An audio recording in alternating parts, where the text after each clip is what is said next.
Espíritos protetores, nós imploramos a sua misericórdia nesse momento de proteção, nesses trabalhos que se iniciam.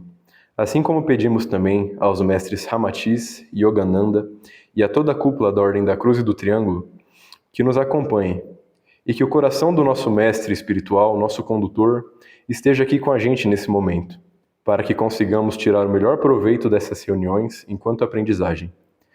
Não para que tenhamos viés de confirmação de absolutamente nada, mas para que consigamos cada vez mais chegarmos mais próximos da verdade. E assim, rogamos a Jesus que permita que sejamos protegidos nesses momentos de reunião.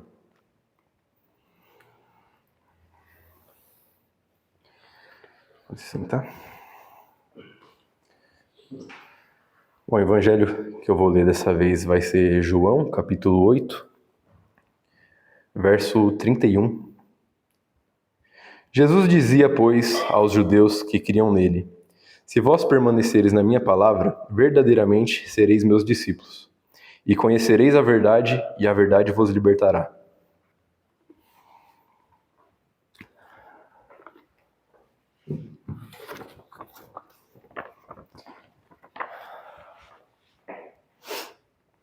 Bom, gente, primeiramente eu queria agradecer a presença de todos aqui, dos espíritos que estão aqui para nos assistir também, e a todos que estão assistindo a gente pelo YouTube. Eu gostaria de fazer um pedido pessoal aqui, de que se você for uma pessoa que tem muitas crises existenciais assim durante o dia, pensa muito na existência e acaba se perturbando, eu peço que tente assistir outra palestra aí do nosso canal e que deixe essa para um outro futuro aí, porque essa palestra aqui ela vem com o intuito de não trazer uma certa pacificação, né? Pelo contrário, de mostrar uma realidade que não tem como fugir dela, né? É os que os estudos mostram, né? Então também deixar claro que a gente não tem nenhum objetivo de impor nenhum tipo de verdade, mas sim de levá-los à reflexão, né? Bom, gente, quando nós estudamos qualquer área do nosso universo, nós chegamos numa breve conclusão materialista, né, de que tudo não passa de um mero resultado matemático, né, que permitiu que tudo fosse formado dessa forma. Só que quando a gente estuda mais a fundo, realmente, sem viés de confirmação, qualquer área desse nosso universo, nós chegamos na conclusão completamente contrária, né? Porque nós vemos que esse universo matemático, físico, químico, biológico, sociológico, psicológico, seguem leis tão exatas que a gente logo chega na conclusão mais lógica de que existe um arquiteto por trás de tudo isso, que nós conhecemos como matéria, né? A gente pode perceber que todos os átomos, moléculas, seguem leis específicas que são muito exatas, né? Então, o que faz com que forças como a gravidade, forças eletromagnéticas, sejam forças tão exatas, sabe, ao ponto de conseguir unir toda essa matéria da forma que nós conhecemos hoje, sabe? Porque se a força da gravidade, por exemplo, fosse 1% mais forte ou mais fraca, o universo não teria se expandido da forma que ele é hoje e entraria em colapso, né? Então, tendo refletido sobre isso, vamos falar aqui um pouco sobre os átomos, né, e os elementos químicos, né? Os elementos químicos são substâncias, né, formadas por átomos que seguem certos padrões nos seus núcleos, né? Então a gente tem exemplos aqui como, por exemplo, o sódio, que no seu núcleo a gente encontra 11 prótons e 12 nêutrons, né? E em volta tem 11 elétrons. A gente tem, por exemplo, o ferro também, que tem no seu núcleo 26 prótons, tem 30 nêutrons e 26 elétrons, né? E tantos outros elementos, né, como o carbono, níquel e todos os elementos que nós temos aí da tabela periódica, né? Todos esses elementos são átomos formados de formas diferentes uns dos outros, né? Então, tendo em vista que o que difere um elemento do outro é a sua composição atômica, nos cabe refletir: qual que é a matemática por trás da lógica que tal elemento precisa de um número X de prótons, de nêutrons e elétrons para formar esse elemento em questão? Qual a inteligência por trás da informação de que é assim que a matéria deve se comportar? O carbono, por exemplo, ele possui 6 prótons, né, e 6 nêutrons. Se o valor desse próton fosse diferente, subisse para 1, por exemplo, ele já se tornaria outro elemento, sabe? Ele já seria um nitrogênio. E assim também vai com a mudança, a alteração do nêutron, né? Se ele se alterasse, ele poderia até virar um material radioativo, né? Então, como que tem essa estabilidade, sabe? O que mantém o núcleo de um átomo instável do jeito que ele é, para que as partículas possam atuar dessa forma, né? É lógico que eu não fui o primeiro a me fazer essa pergunta, né? E já foi estudado que é a força forte, a força nuclear forte, né? Que faz com que os prótons, por exemplo, que têm duas cargas positivas, pela lei do eletromagnetismo, eram para eles se afastarem, né? Prótons com tudo que tem carga positiva, logo se afastam um do outro, né? Então, como, né? Como que os prótons, como que um ferro, por exemplo, consegue ter 26 prótons unidos e eles não se afastam, né? Então, para a gente entender melhor a força forte, né? A força nuclear forte, a gente vai ter que entrar um pouco na composição de um próton e de um nêutron, né? Se pudéssemos ver a composição de um próton, veríamos que ele é formado por 3 quarks, que são essas bolinhas aqui representadas, e esses quarks são praticamente impossíveis de existir isoladamente, porque eles estão unidos pela força nuclear forte, que são... o trabalho dessa molinha que está aqui é o chamado de gluon. Né? Os gluons, por sua vez, atuam como uma espécie de cola, né? Gluons vem do nome de cola mesmo, em inglês, né? Que está intrinsecamente conectando os 3 quarks uns nos outros, atuando como mediadora da força nuclear forte. Porque diferente da força eletromagnética, que fica cada vez mais fraca à medida que eles se distanciam, a força nuclear forte faz exatamente o contrário. Então, para a gente entender um pouco melhor a força nuclear forte, vou pegar um exemplo. Imagina que tem uma criança e ela está segurando um doce, que ela gosta bastante. Aí você chega e puxa o doce da mão dela, né?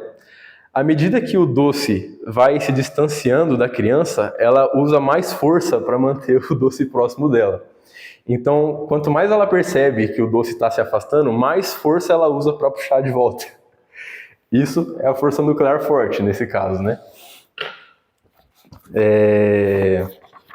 Basicamente, então, nesse exemplo, o doce da criança são os quarks, né? E a força da criança é a força nuclear forte, né? Então, quando um quark tenta se afastar do outro, ele é puxado mais forte. E à medida que ele tenta se afastar, mais forte eles ficam. Então, essa força aumenta muito. É a força mais forte do universo. Por mais que ela atue num espaço pequeno, ela é uma força muito intensa e acaba muito rápida. Ela é uma intensidade e acaba bem rápido.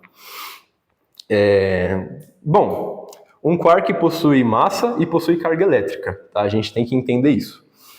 O que significa que um quark interage com a força gravitacional, já que ele tem massa, e que ele também interage com a força eletromagnética, já que ele tem uma carga elétrica, né? Então, isso significa que se para cada interação uma determinada força existe uma característica, como, por exemplo, a carga elétrica é a característica da força eletromagnética, e a massa é a característica da força gravitacional.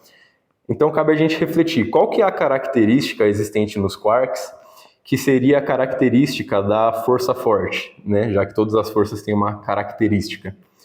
A resposta para isso foi cor. Cor, nesse sentido aqui, não tem nada a ver com o conceito de cor que a gente conhece do mundo, assim, não tem nada a ver com o espectro de luz. Só chama assim porque os físicos quiseram, assim. Só para não ficar tão confuso esse negócio de cor, quando foi provada a existência dos quarks, os físicos perceberam que alguns quarks existiam no mesmo estados quânticos. O que não fazia sentido, porque partículas fermiônicas, né, os quarks são partículas fermiônicas, não poderiam existir no mesmo estados quânticos. Então a solução para isso veio com um novo número quântico, foi chamado de carga de cor, e esse nome foi dado porque teriam que ser 3 valores diferentes, qual ficaram representados por vermelho, azul e verde. E dessa forma caracterizaram a possibilidade de férmions se encontrar com todos os números iguais dentro de um mesmo estado quântico, mas tendo que possuir a sua carga de cor diferente. Os 3 quarks que formam um próton e um nêutron têm cor e estão interagindo com a força nuclear forte. E essa força é extremamente atrativa e forte para objetos que têm cor. Ou seja, os gluons, que está sendo aqui o intermediário da força forte, né? Eles só interagem com objetos que têm cor. E um dos únicos objetos que tem cor no nosso universo são os quarks. É como se fosse que os gluons só foram criados por quarks, quase. Então a gente tem que entender que o próton em si, em relação à cor... Pode. Da cor que eu falei? Os gluons interagem com objetos que têm cor. Ou seja, a força forte meio que só existe para os objetos que têm cor. E um dos únicos objetos que tem cor no nosso universo é os quarks. Então é como se fosse que os gluons só existem para os quarks, praticamente. E então a gente tem que entender que os prótons, por si só, na questão de cor, eles são neutros. Eles têm sua carga eletromagnética positiva, mas em relação à cor, um próton é neutro. O que faz com que um próton continue ligado a outro próton é a força forte, mas chamada de força forte residual, que é como se fosse que um desses quarks está interagindo com o quark do outro próton que está próximo. E tem que estar próximo. Se estiver distante, a força eletromagnética é mais forte, eles se repelem. Agora, quando eles estão perto, o que domina é a força forte. Então, eles se atraem. Logo, o trabalho do núcleo atômico é praticamente o mesmo do que acontece aqui nos quarks. Quanto mais eles tentam se dividir, mais eles se atraem e assim ficam colados, né? Então, é praticamente impossível de separar um do outro. O interessante também é saber que os 3 quarks juntos, se somado a massa desses 3 quarks, ainda é 60 vezes menor do que a massa de um próton. O que significa que boa parte da massa do próton vem da própria energia da força forte, e não dos quarks em si. É fácil de entender isso, na verdade. Imagina que tem vários grãos de areia jogados assim. Eles não têm peso nenhum, praticamente, mas quando esses grãos de areia estão juntos em um único ponto, eles fazem um peso, né? É isso que a energia da força forte faz. Ela é uma energia tão forte e tão densa que quando ela está compactada, ela se torna... a massa dela se torna muito forte. Então, é como se fosse que o próton, basicamente, é a força nuclear forte, a massa dele, né? A massa dos quarks são mínimas, praticamente.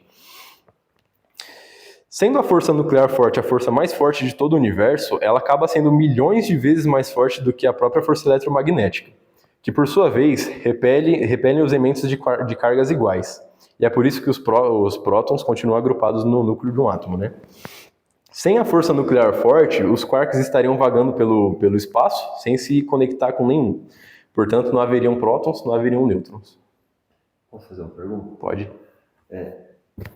Então é como se, quando juntasse esses quarks aí, surgisse uma terceira força que é equivalente a essa massa adicional. Tipo, você falou que o peso dos quarks em si, quando estão separados, não chega nem a quanto? 40% da massa do próton? A massa dos 3 quarks juntos não são nem 60% da força do... Isso. da massa Então, quando do... junta eles, meio que surge uma terceira coisa, assim, que dá esse peso.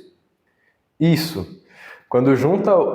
É como se fosse que a massa do próton é a soma da massa desses 3 quarks mais a soma da força nuclear forte que está unindo os 3. Só que a massa da força nuclear forte é muito mais forte do que a soma desses 3 quarks ainda, entendeu? De tão forte que ela é. Entendi. Então, como se a energia que estivesse unindo eles pesasse também. Isso, se compactasse num ponto que virasse uma massa, entendeu? Que no caso se torna o próton. E o nêutron, né? Entendi.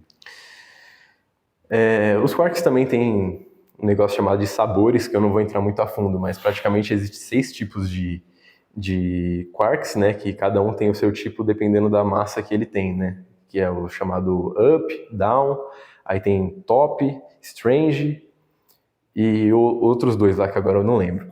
Mas eu não vou muito a fundo nisso porque eu não acho que tem tanta relevância agora para o que a gente vai falar.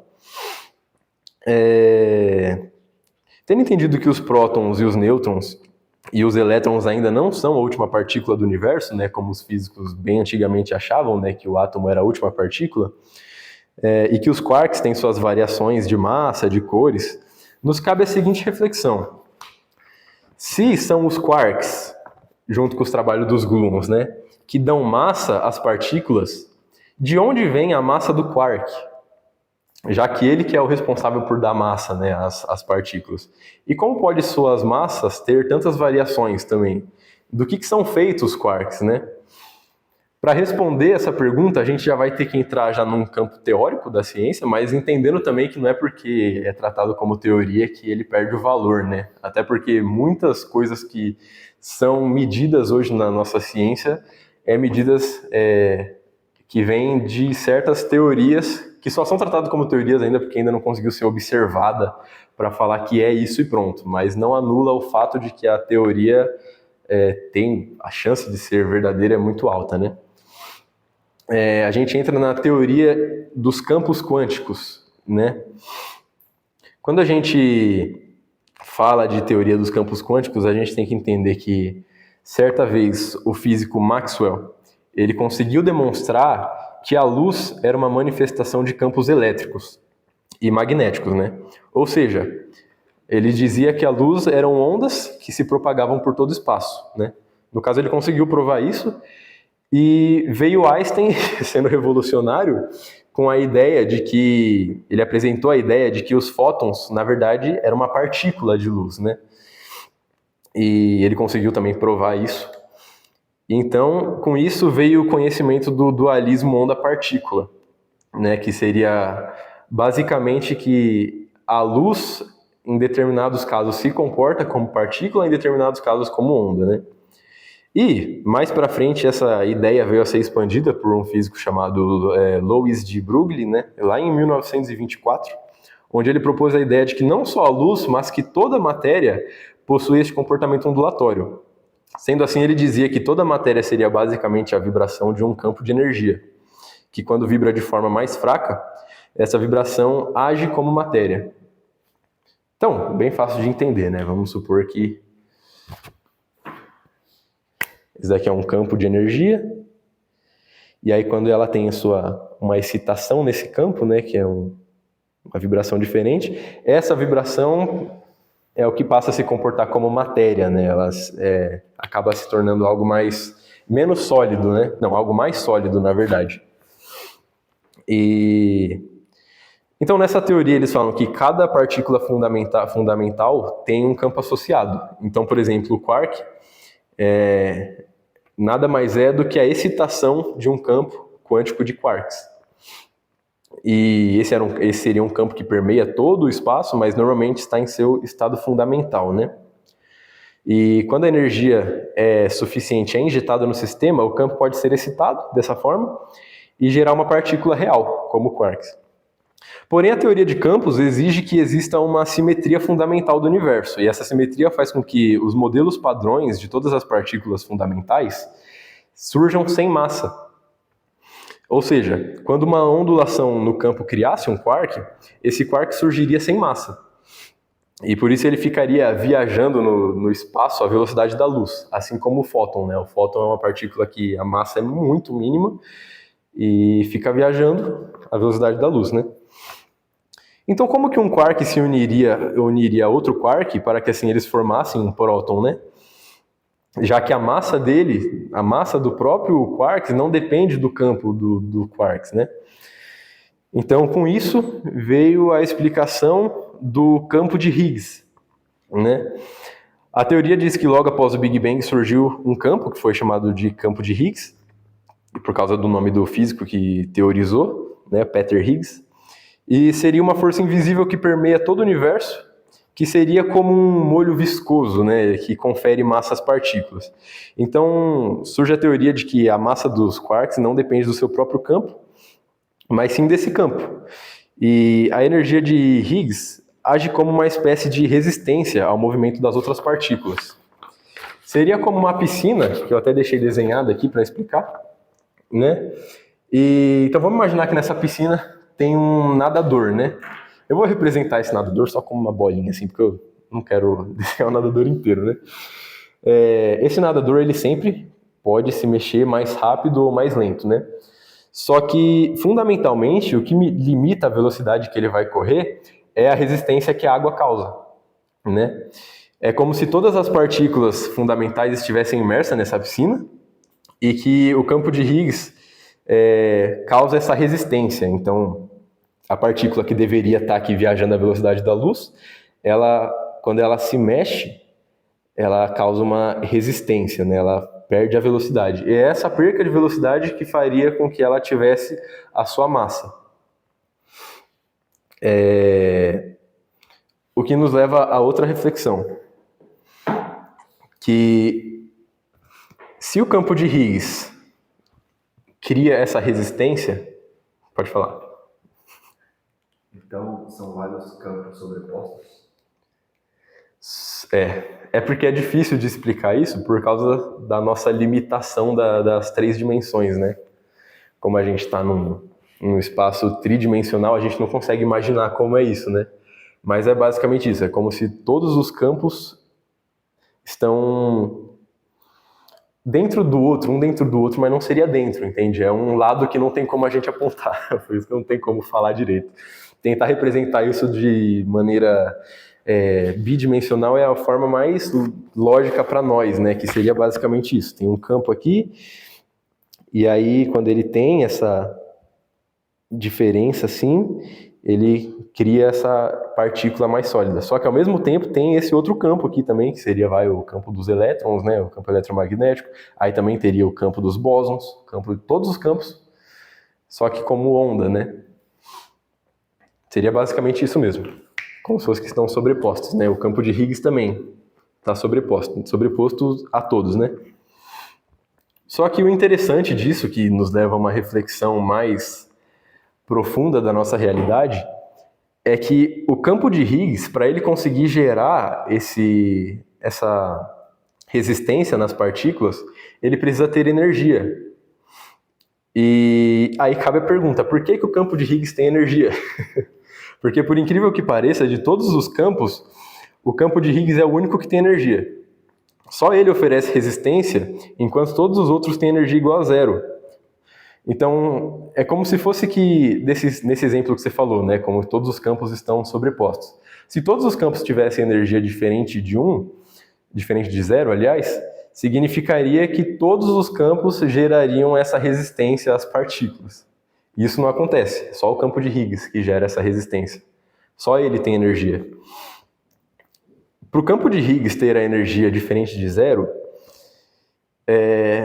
ele precisa de algo anterior a ele que dê essa energia para ele.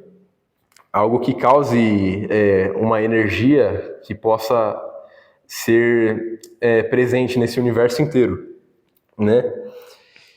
E da mesma forma também, para que aconteça essas excitações nos outros campos, já que a energia dos outros campos também é igual a zero, como eu falei, é necessário que tenha algo, é necessário que alguma energia anterior crie essas ondulações, crie essas excitações nos campos, para que ela se comporte como matéria. Um campo sozinho, por si só, não consegue, não tem energia para gerar uma excitação no seu campo. É como se fosse assim, ó. Eu vou tentar usar esse mesmo exemplo aqui. Tá aqui.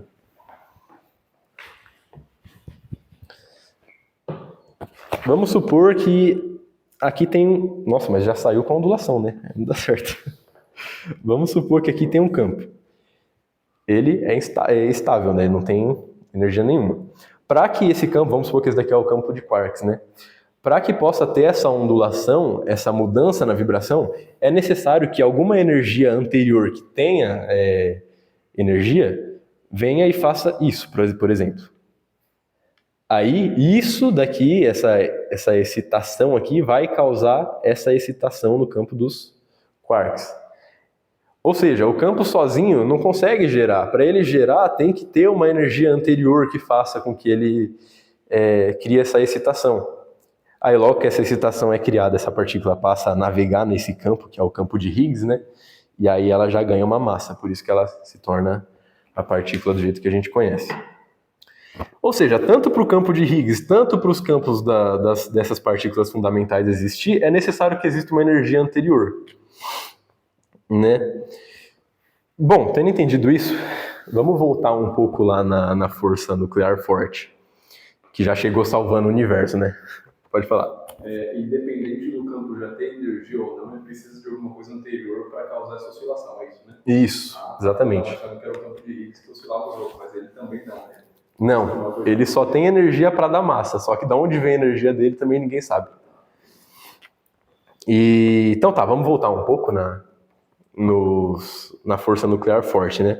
A gente viu que os gluons, né, eles são os intermediários da força forte, unindo apenas as partículas de cor. E que a força aumenta à medida que as partículas tentam se distanciar, né? E aí também cabe a reflexão. Que força que é essa, sabe? Como que essa força vem e é aplicada de uma forma perfeita para manter esses quarks unidos, sabe? De onde que essa força surge? Porque esses gluons, eles literalmente fazem um trabalho perfeito, sabe? Eles unem esses 3 prótons perfeitamente. Se essa força fosse um pouquinho diferente, já não conseguiria unir os quarks, na verdade, né? Falei errado. Dessa forma. E da onde que tá vindo essa energia, sabe? Da onde que isso surge? Eu fui mais a fundo para tentar achar essa resposta, né? E eu achei uma resposta assim, ó. Eu vou falar para vocês a resposta que eu achei. Dentro do que conhecemos, a força forte simplesmente existe como uma propriedade fundamental da natureza. Pronto. Bem explicativo, né? Deu para entender bastante. Dentro do que conhecemos, a força forte simplesmente existe como uma propriedade fundamental da natureza. Entendeu? Também não tem uma resposta para tudo estar atuando de uma forma tão exata assim.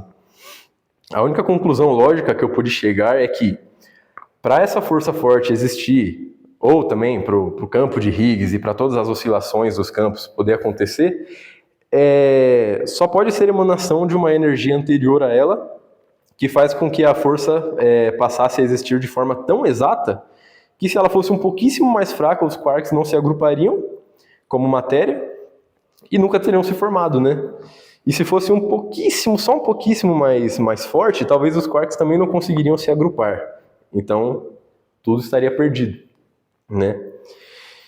Tem como uma força tão exata ter passado a existir de forma espontânea, sem que algo ou alguém tivesse programado para que ela fosse assim? Né? Porém, sempre que a ciência chega perto de descobrir a existência de uma inteligência suprema, né, os físicos preferem chamar de esquisitices da mecânica quântica, colocar um ponto final no assunto e virar a folha, né?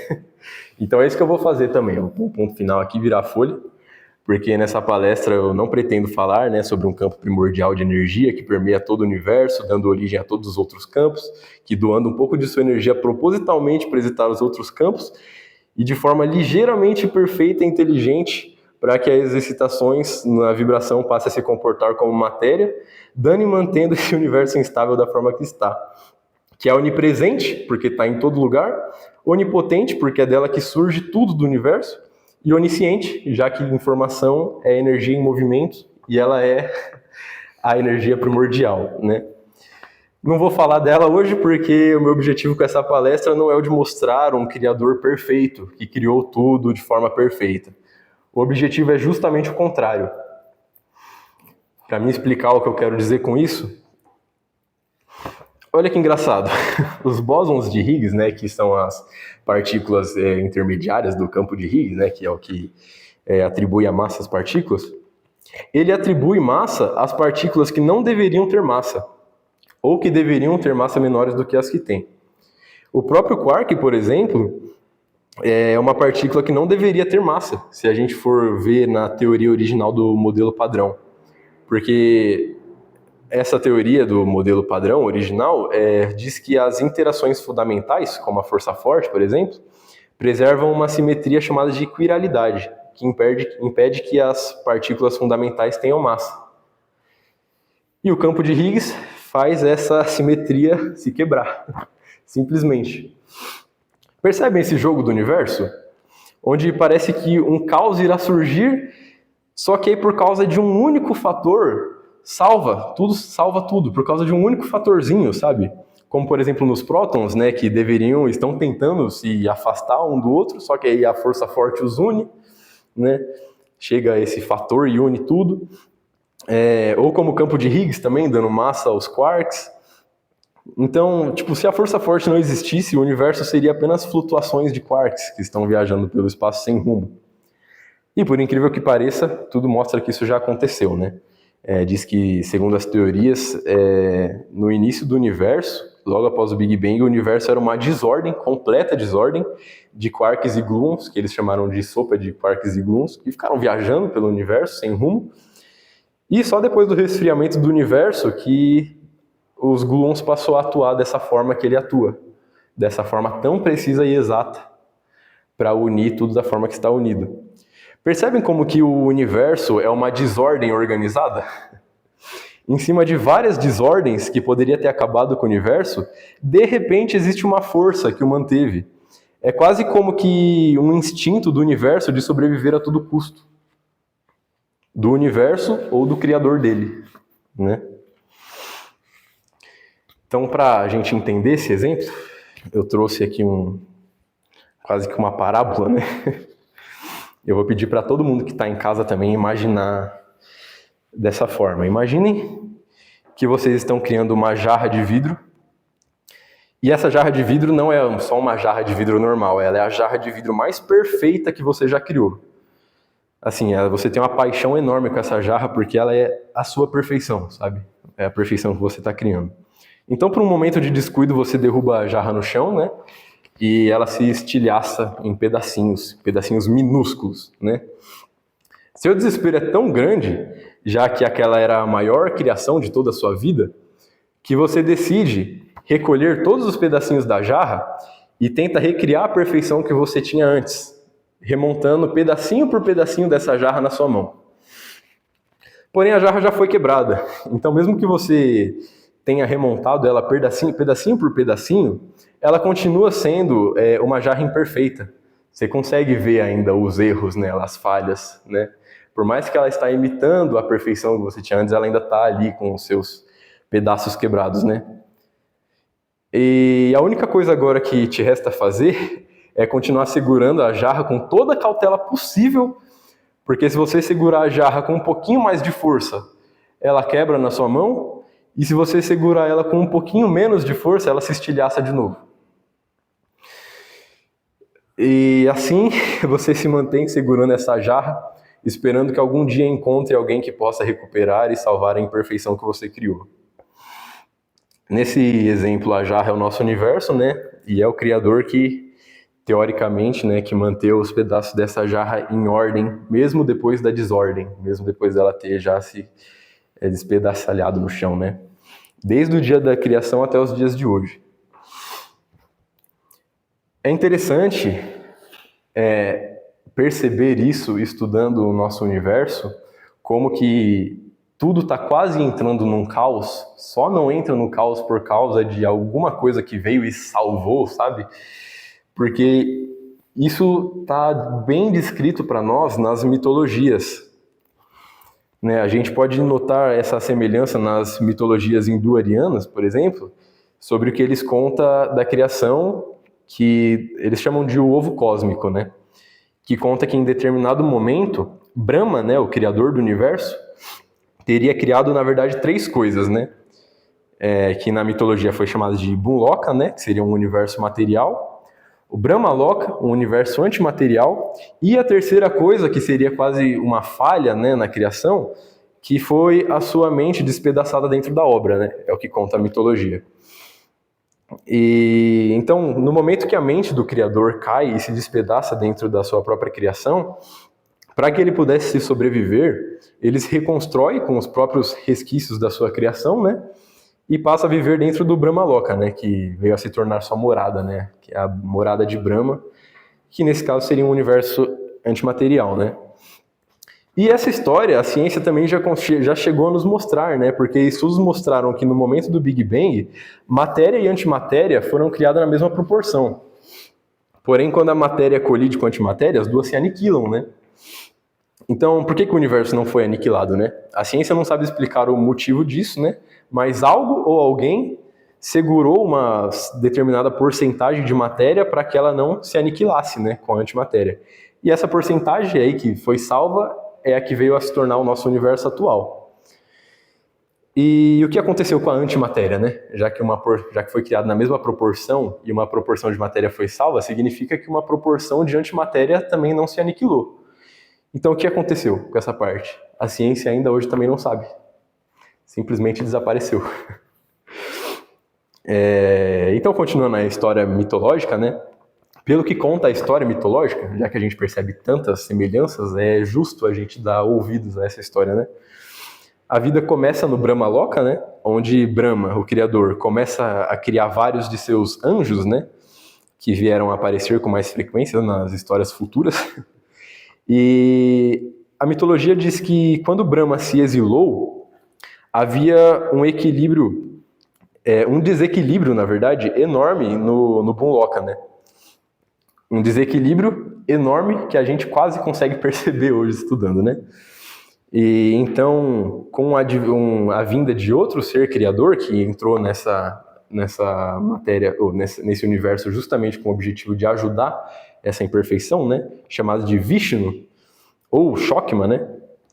Ele mergulha na obra e ele vendo toda a desordem que havia sido criado, ele começa a criar leis para que equilibrasse o nosso universo. Semelhante ao trabalho da força forte, que cria o equilíbrio para que os elétrons, para que os quarks se atraiam e formem as partículas, né, como os baryons, né, que são os prótons e os nêutrons.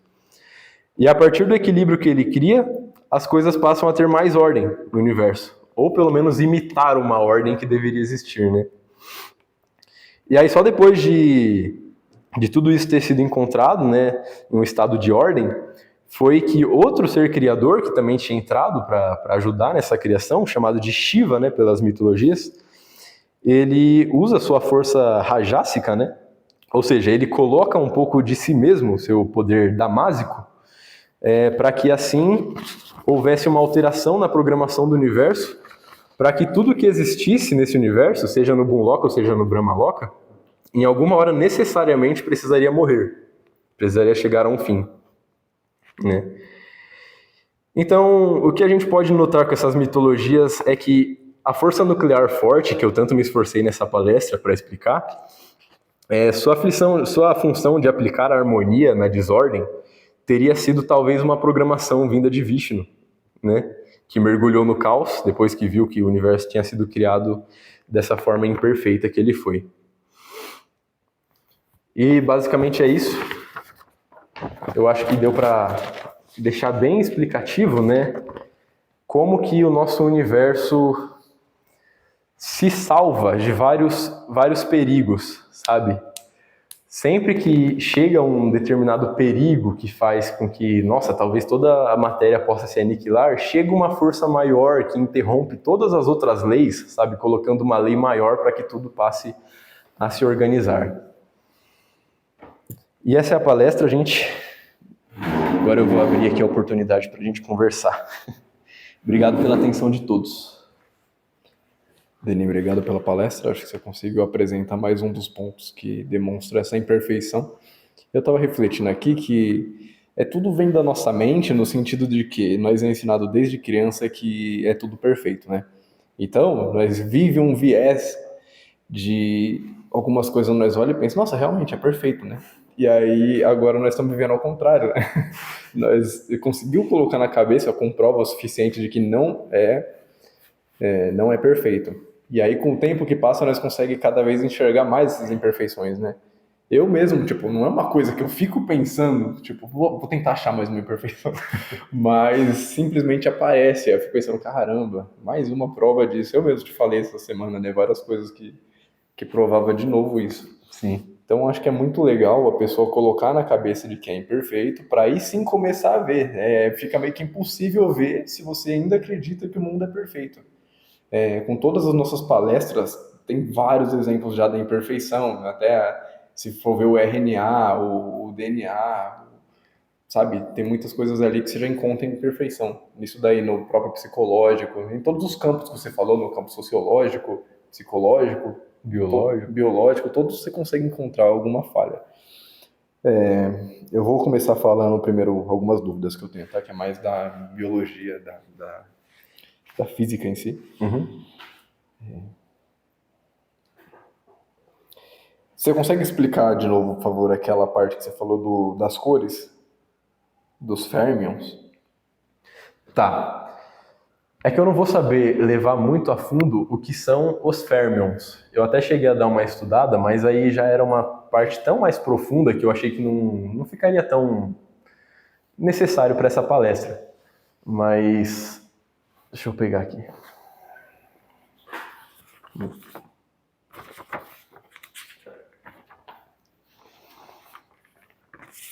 Bom, os físicos perceberam que alguns fermions, né, como os quarks, estavam existindo no mesmo estados quânticos. E que não fazia sentido, porque as partículas como as partículas fermiônicas, né, fermiônicas no caso, não podem existir nos mesmos estados quânticos. Então, mas isso que eu queria entender, o que é estar no mesmo estado quântico? Você está falando só dos quarks nesse caso, né? Sim. Ele está igual no quê? 2 ups, por exemplo. Ah, tá, entendi. Elas têm as mesmas os números de massa, né, assim, e elas estão existindo dentro de um único próton, entendeu? Entendi. Isso não faria sentido. Então, para que fizesse sentido, teria que ter outro número. Você percebe que são 2 ups, mas a carga de cor é diferente, né? Entendi. Agora eu consegui entender. Outra pergunta, a força forte que está unindo os quarks aí é a mesma força que une os prótons e os nêutrons? Só que ela não é como se fosse que a força forte é a força do próton, entendeu? Ela é a força que está unindo os quarks.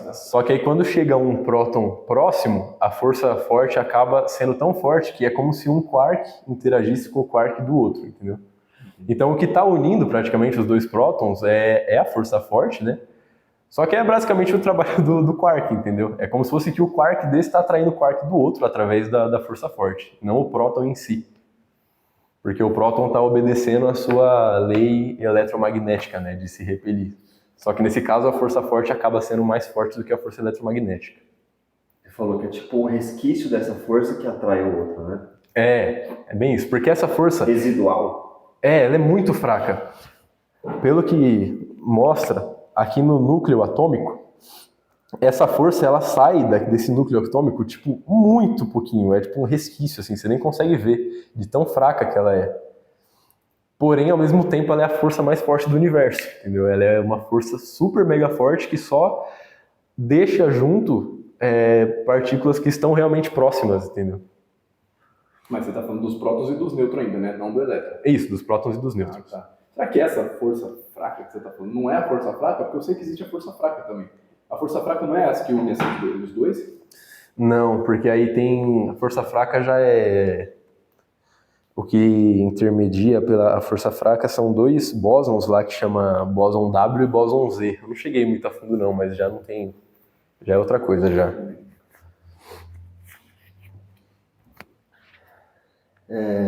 Deixa eu uma pergunta aqui, eu não sei se você vai saber responder, mas é possível quebrar essa ligação da força forte? É possível você separar 2 quarks? Mas não é.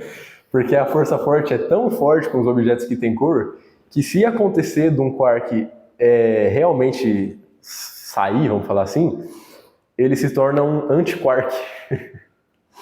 Praticamente que se torna outra matéria, de tão forte que a força é, de tanto que ela não deixa ele se separar, quando se separa ele se torna outra coisa praticamente, entendeu? Um quark não consegue continuar sendo um quark sozinho. Ele se torna um antiquark. Só que aí eu também não vou saber explicar a fundo o que acontece, o que é o antiquark, né? Só complementando a resposta, no sentido de um próton para o outro, ele consegue soltar, né? Porque o quark continua existindo. E assim funcionam algumas bombas atômicas, né? A bomba de hidrogênio, exatamente. por exemplo. Exatamente. Por isso que é tão forte, justamente por causa de liberar essa força forte. Só que aí libera só a força forte residual, no caso, né? E já, mesmo assim, já é extremamente potente, né? Muito. Eu deixei uma pergunta aqui também, mas você acabou respondendo, mas eu achei muito interessante. O que cria essa excitação nos campos, né? E você acabou dando a resposta posteriormente, que muito provavelmente é o que nós podemos sugerir e supor uma inteligência primordial, né, que já existia antes mesmo desse universo existir, seja lá o Criador ou seja lá o Supremo Pai que é fonte de todas as coisas, mas precisava existir alguma coisa, né? Uhum. Eu acho que a gente entra numa questão muito importante e ao mesmo tempo filosófica quando chega nesse ponto, que é aquela coisa que você falou, né, sobre a perfeição, sobre as pessoas terem o conceito de que é tudo perfeito, o próprio Daniel também falou isso, e eu acho que nesse sentido a gente tem muito a agradecer, por exemplo, às religiões que ajudam as pessoas a se controlar, a se doutrinar, a se tomar um caminho de sabedoria e regrado, né? Só que ao mesmo tempo a gente tem que ver os erros que as coisas que existe nas filosofias e nas doutrinas que as pessoas têm, ou nas religiões. E um desses erros que eu vejo na religião é justamente o fato deles terem o universo como perfeito, porque se o universo foi criado por Deus, então ele tem que ser perfeito, né? É o que a religião diz. E aí eu percebo que tem muitas pessoas que se questionam, mesmo sendo católicas, evangélicas, ou seja lá a religião que ela for, muito mais. Isso acontece com mais incidência nas religiões impositivas, né? Para quem não viu a palestra, tem a palestra sobre as religiões, onde é explicado isso. Mas nas religiões impositivas tem muitas pessoas que olham para o universo, olham para os acontecimentos do dia a dia e de alguma forma elas veem que tem algo de errado, sabe? Por que que uma criança de 2 anos morre? Por que que uma criança de poucos anos de idade é estuprada, assassinada, passa por esses acontecimentos? As pessoas se questionam por que que isso acontece? Por que que um animal come o outro? E na cabeça delas não faz sentido, mas aí, justamente por não fazer muito sentido esses acontecimentos, elas acabam colocando como a vontade de Deus. Elas sabem que não está certo, mas elas tentam responsabilizar Deus por isso, e aí é uma forma de fugir de uma procura pela resposta, Terceirização sabe? da culpa, né? Elas fogem da busca, sabe, para entender por que isso acontece, sabe? Simplesmente colocando Deus como justificativa Sim. para esses problemas. E aí eles falam, Deus sabe de todas as coisas, Deus sabe o que faz, mas por que que um Deus amoroso faria isso, sabe?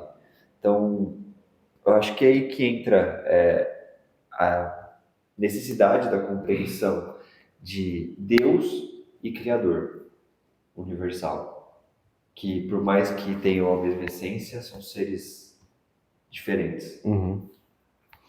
Então, eu acho que as pessoas, quando a religião cria essa ideia de Deus, né, um Deus que cria coisas assim impossíveis de ser criadas, né, eu acho que as pessoas olham para esse universo, né, dessa forma tão exata que é, e elas não conseguem mais aceitar que alguém, sabe, que não fosse Deus, conseguisse fazer tudo isso. Porque, para ser uma coisa tão difícil assim, só pode ser inteligente a nível de Deus. Então não pode existir outro criadores fazendo as coisas assim. Por isso que eu acho tão importante o estudo sem viés, né? Porque quando você estuda sem viés, por exemplo, igual nós fez agora, a gente percebe que é perfeito, mas nem tanto, sabe? Tá tudo à beira de um caos, sabe? Só não tá um caos porque alguma coisa salvou, mas não é tão perfeito assim. E eu acho que é por isso, essa é a importância do autoconhecimento, sabe? Porque é igual eu falei no começo da palestra, né? Que se tivesse alguém que sofra com crise de ansiedade por pensar demais nessas coisas assim, que não visse esse vídeo, porque nós, por exemplo, a gente consegue ter a ideia de que nós não somos essa matéria, sabe? Então, para nós não machuca ver a verdade, sabe? Estudar a verdade a fundo e ver que o universo não é perfeito e que talvez não foi realmente um Deus super poderoso, único que criou, sabe? Porque a gente já tem o conhecimento, sabe? De que nós não somos essa matéria. Então, qual que é o problema de encontrar a verdade nisso, já que nós nem somos isso, né? Agora, para a pessoa que ainda não leva esse conceito como o conceito de sua vida, sabe? Ela acaba sofrendo por ver isso. Imagina você mostrar isso para uma pessoa que acredita que tudo é materialista, não existe nada por trás. Nossa, se ela vê um estudo desse mostrando que o universo não é perfeito da forma que ela pensa, acho que ela entra numa crise assim que dá até medo, né? vê que o universo está à beira de um caos, só não está porque a força está exatamente perfeita. Os espíritos que estão aqui com nós ouvindo, de novo queremos reforçar que não temos a intenção de causar sentimentos ruins e simplesmente causar uma reflexão para, no caso, se libertar. Então, assim, aos que estão conseguindo entender e se questionar, entendam que vamos trazer também respostas, né? Até agora nós estamos trazendo mais dúvidas e então, do nosso ponto de vista, do mesmo jeito que o universo é complexo, muito complexo, o que nós mais prova nessas reuniões, nós temos que entender que o Criador e Deus em si é muito mais complexo, é tipo infinitas vezes mais complexo, e nós conseguimos, com o estudo, chegar um pouquinho, assim, no 1% de imaginar a complexidade. Então, o Deus que nós falamos que a maioria de nós somos monoteístas, né? Quando nós dizemos que existe o Criador e Deus, não queremos tirar o monoteísmo e colocar um politeísmo, não é isso. Nós só separamos Deus em três do mesmo jeito que na cabeça da maioria já que é a Trindade, o Pai, o Filho e o Espírito Santo. No nosso caso, é uma vertente dessa, que seria o Pai, os filhos criadores, que ainda são parte de Deus, e os espíritos, que são seres que nem nós, que estamos em evolução ainda, a partir do zero, né? Até retornar ao Pai. Ao mesmo tempo, tudo é o Pai, e não é porque está dividido que é vários deuses, não é essa a nossa intenção. Então, quando nós dissemos que não é perfeito, não quer dizer que Deus não é perfeito, nós falamos que, nesse caso, no nosso universo, aconteceu um problema diferente, que não é normal acontecer.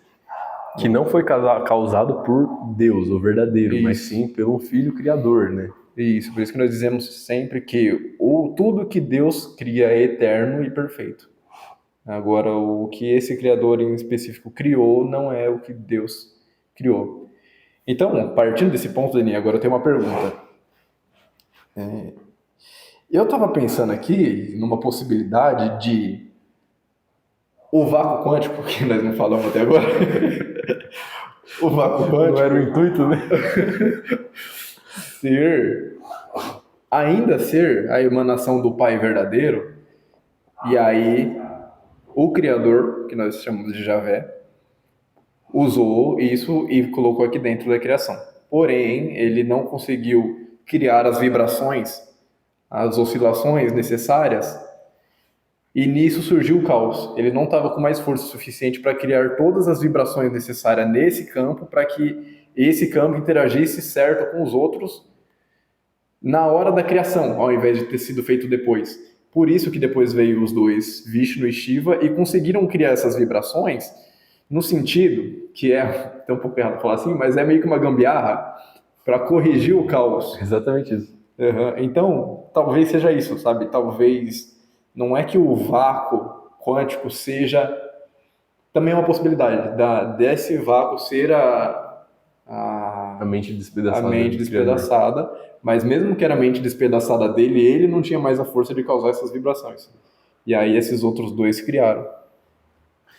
Então, eu penso na teoria de que o vácuo quântico seria, sim, a mente despedaçada dele, porque não faz sentido dentro desse universo existir outra coisa fundamental, elementar, assim, sabe, fundamental para existir antes da mente dele, sabe? Porque se for ver, o universo inteiro é a mente dele, sabe? Todo o universo é a mente dele. Eu acho que não existe um campo que não seja a mente dele, sabe? É como se fosse que toda a mente despedaçada dele seja tudo que a gente conhece, sabe? Então, por exemplo, é como se fosse que vamos supor que realmente entrou Vishnu e Shiva, né, os outros criadores, e criou essa gambiarra, né? Da onde que eles tirariam energia para essa gambiarra?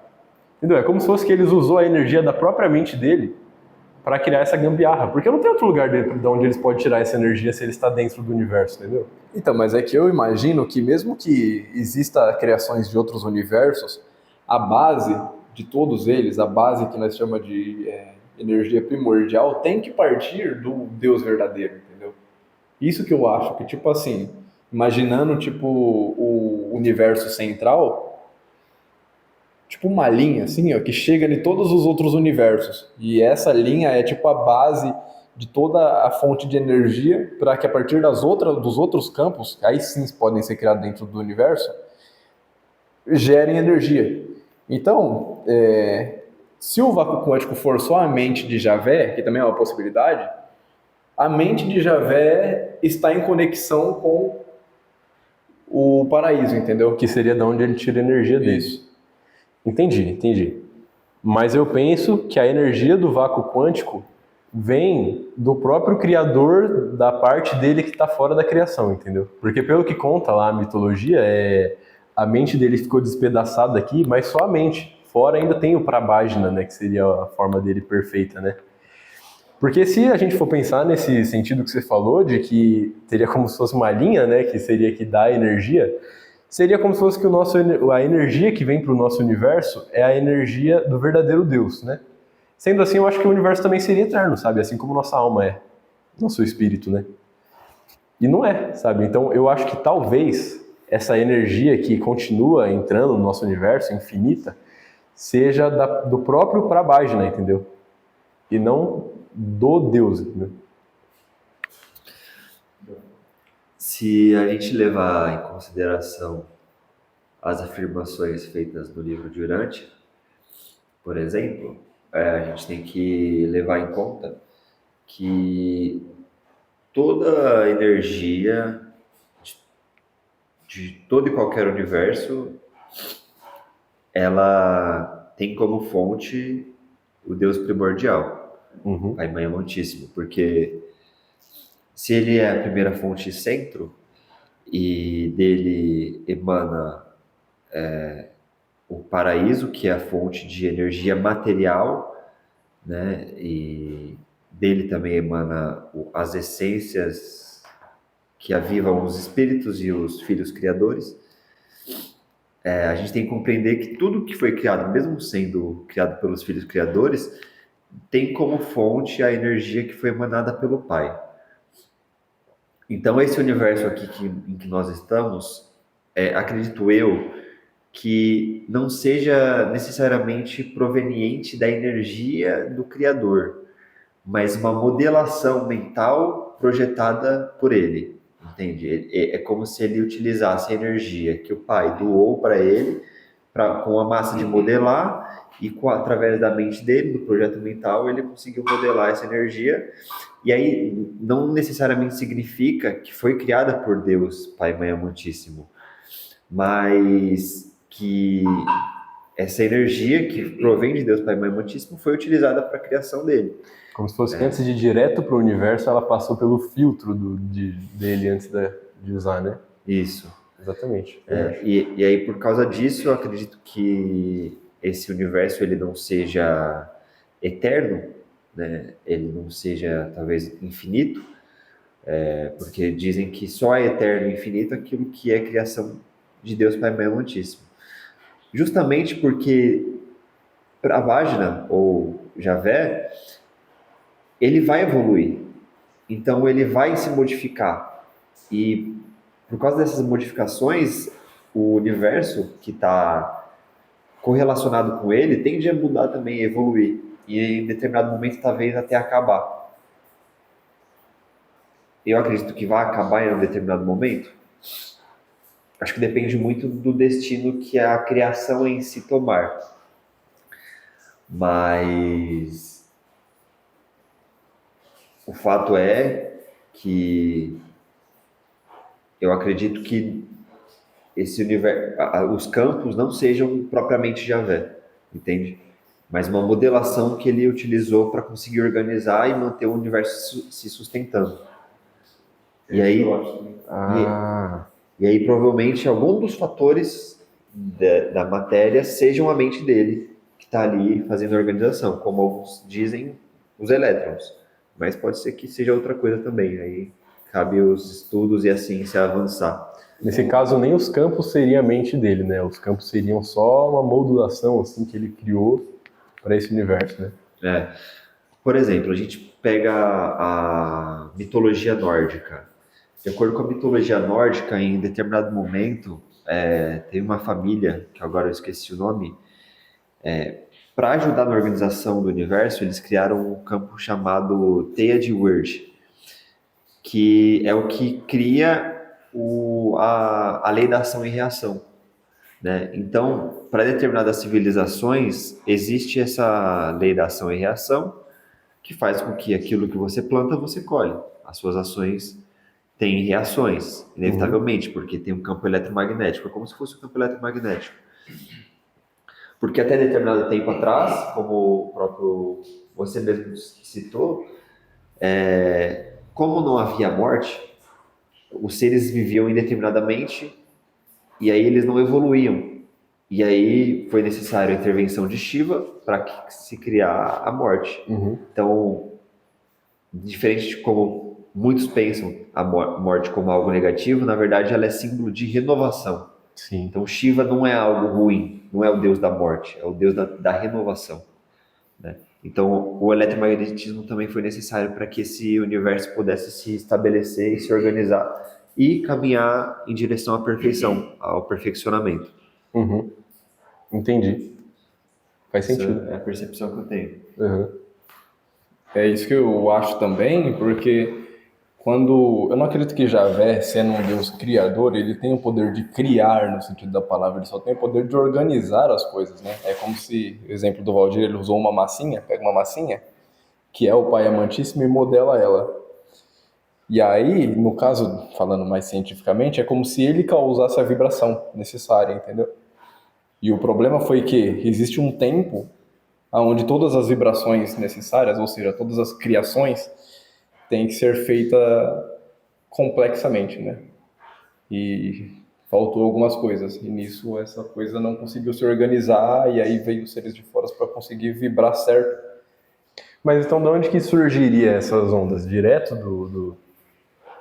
de onde surgiriam os campos, na verdade, né? Já que ele não cria os campos, mas só causa a vibração nele, né?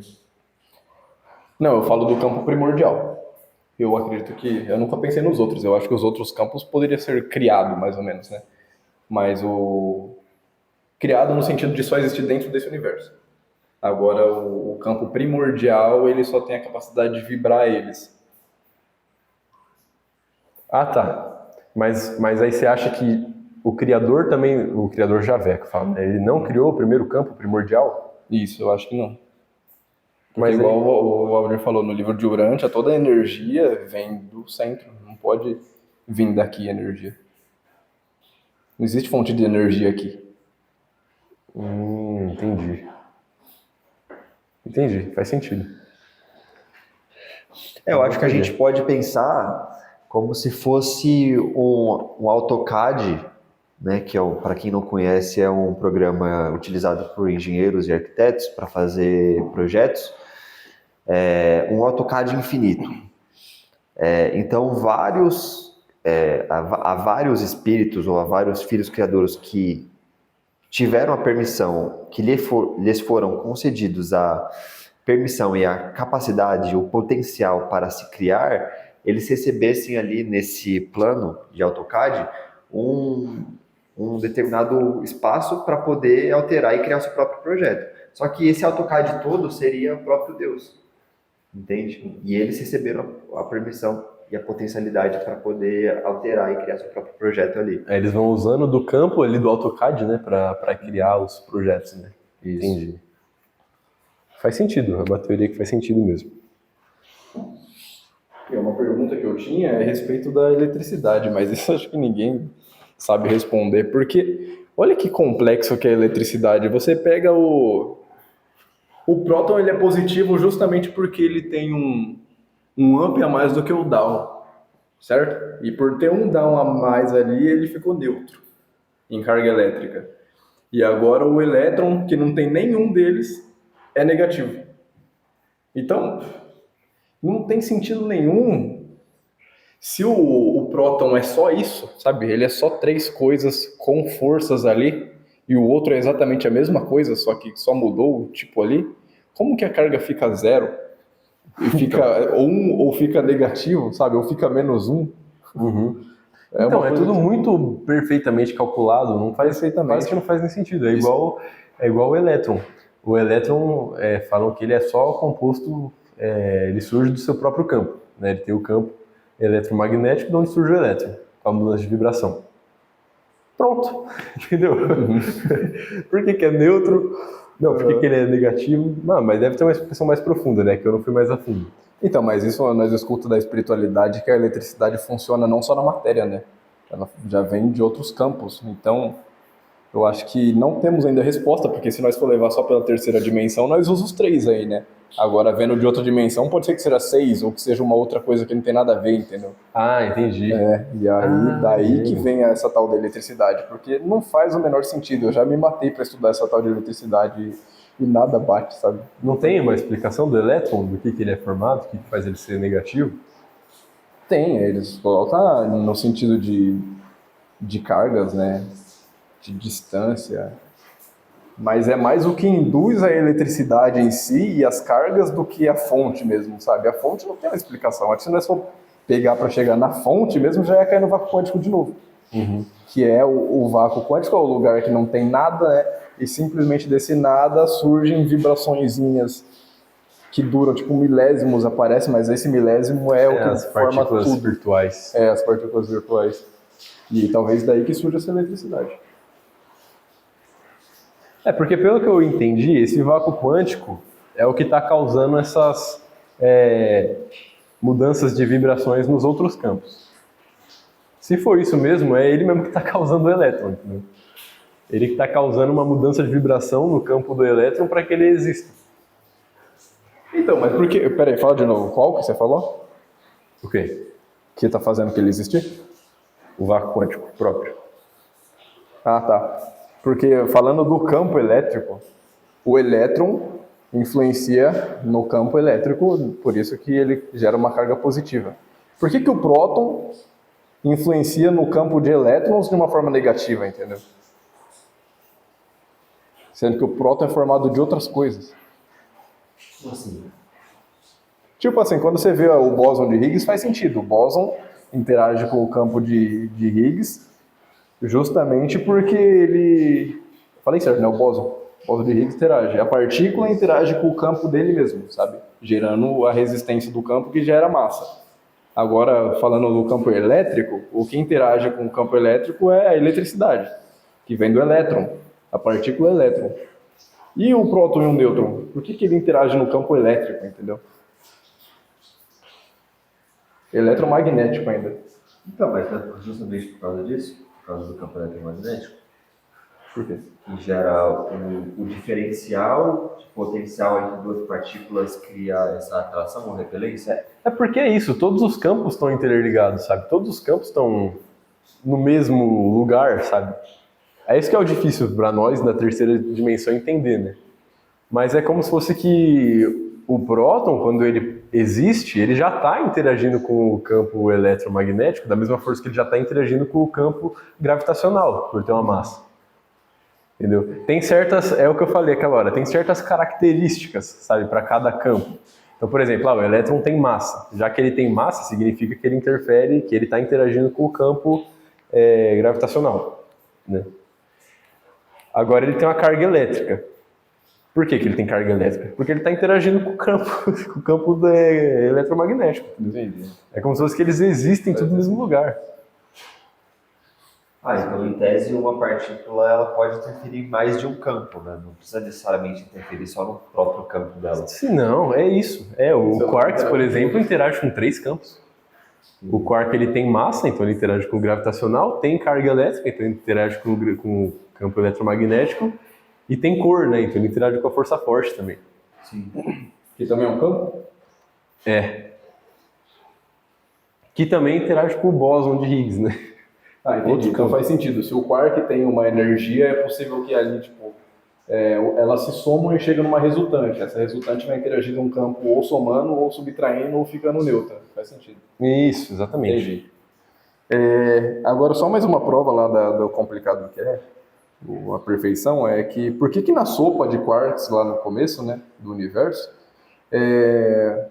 os gluon não se juntavam, né? Então, eles dizem que... inativo? Eles dizem que é por causa da temperatura. Que quando o universo começou, né, foi uma alta temperatura, e essa alta temperatura meio que não deixava a força forte atuar, né? E só que tem que ser uma temperatura extremamente alta, extremamente, né? E aí eles falam que isso também aconteceu, foi tipo coisa de segundos, não foi muito tempo. Não é como se fosse que o universo ficou um tempão nessa desordem, né? Foi como se fosse que começou, aí naquela alta temperatura não conseguia, aí quando a temperatura baixou que eles conseguiu, começou a atuar da forma. Para mim essa é a parte da ciência que é o limite, assim, sabe? Do que ele está mais na quase hipótese do que teoria, né? Então. Porque é igual, tá, eles falam que quer acertar sobre os 2 primeiros minutos do universo, mas erraram toda a idade, né? Que agora está se provando que ela tem 26 bilhões de anos ao invés de 13. É verdade. Então, o que me leva a acreditar, por todas as teorias, é que, na verdade, esse começo, o problema não foi a temperatura, sabe? Parece que, na verdade, eles chegam numa conclusão de que, tipo, o que poderia fazer isso não existir? Ah, a temperatura? Então vai ser a temperatura que eles vão falar que é, entendeu? Tipo isso. Não, mas é porque eu acho que tem um experimento mostrando, sim, que a alta temperatura faz com que os gluons atuem de uma forma diferente, coisa assim. Sim, mas... E aí, por isso, eles assemelham ao começo. Mas você viu como que foi feito esse experimento, por exemplo? Porque todos os experimentos, quando vai ver, às vezes tem uns muito besta, igual eu fiz aquele do RNA, sabe? Aí estamos falando de temperatura, mas quanto de temperatura? Porque as estrelas, né? Oxe, é mesmo. Como que elas estão aumentando? Então, o que me leva a acreditar é que, na verdade, os gluons não existiam. Talvez eles foram criados depois. Talvez, Só tem que, essa possibilidade. pela teoria do Big Bang, não dá para explicar a criação depois da existência. Por isso que não bate, entendeu? Pelo que parece, na teoria dessa sopa de gluons aí, eles só colocaram o gluons para poder ter um sentido, sabe? Para poder ter um sentido. Tipo, depois que esfriou, aí os gluons atuam. Mas e se os gluons ainda não existiam nesse começo, sabe? Aí para eles já não ia mais ter sentido, né? Eles nasceram do nada. Porque pela teoria do Big Bang, tudo surgiu no Big Bang, né? Não é uma coisa que surgiu depois, elas só foram se organizando. Isso. Tipo, os átomos não existiam, mas existiam os quarks tudo separado ainda, as partículas, né? E foram se organizando ao longo do tempo, formando as estrelas e galáxias. Exatamente.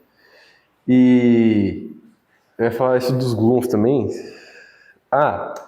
E é muito estranho isso dos gluons, dele ter uma força, a força dele conseguir ser uma força exata, porque igual eu falei, ela começa com uma intensidade muito alta e acaba muito rápido, né? Essa força é precisa, sabe? É tão exata que, tipo assim, os núcleos só tá perfeito assim por causa que a força é do tamanho dessa força, entendeu?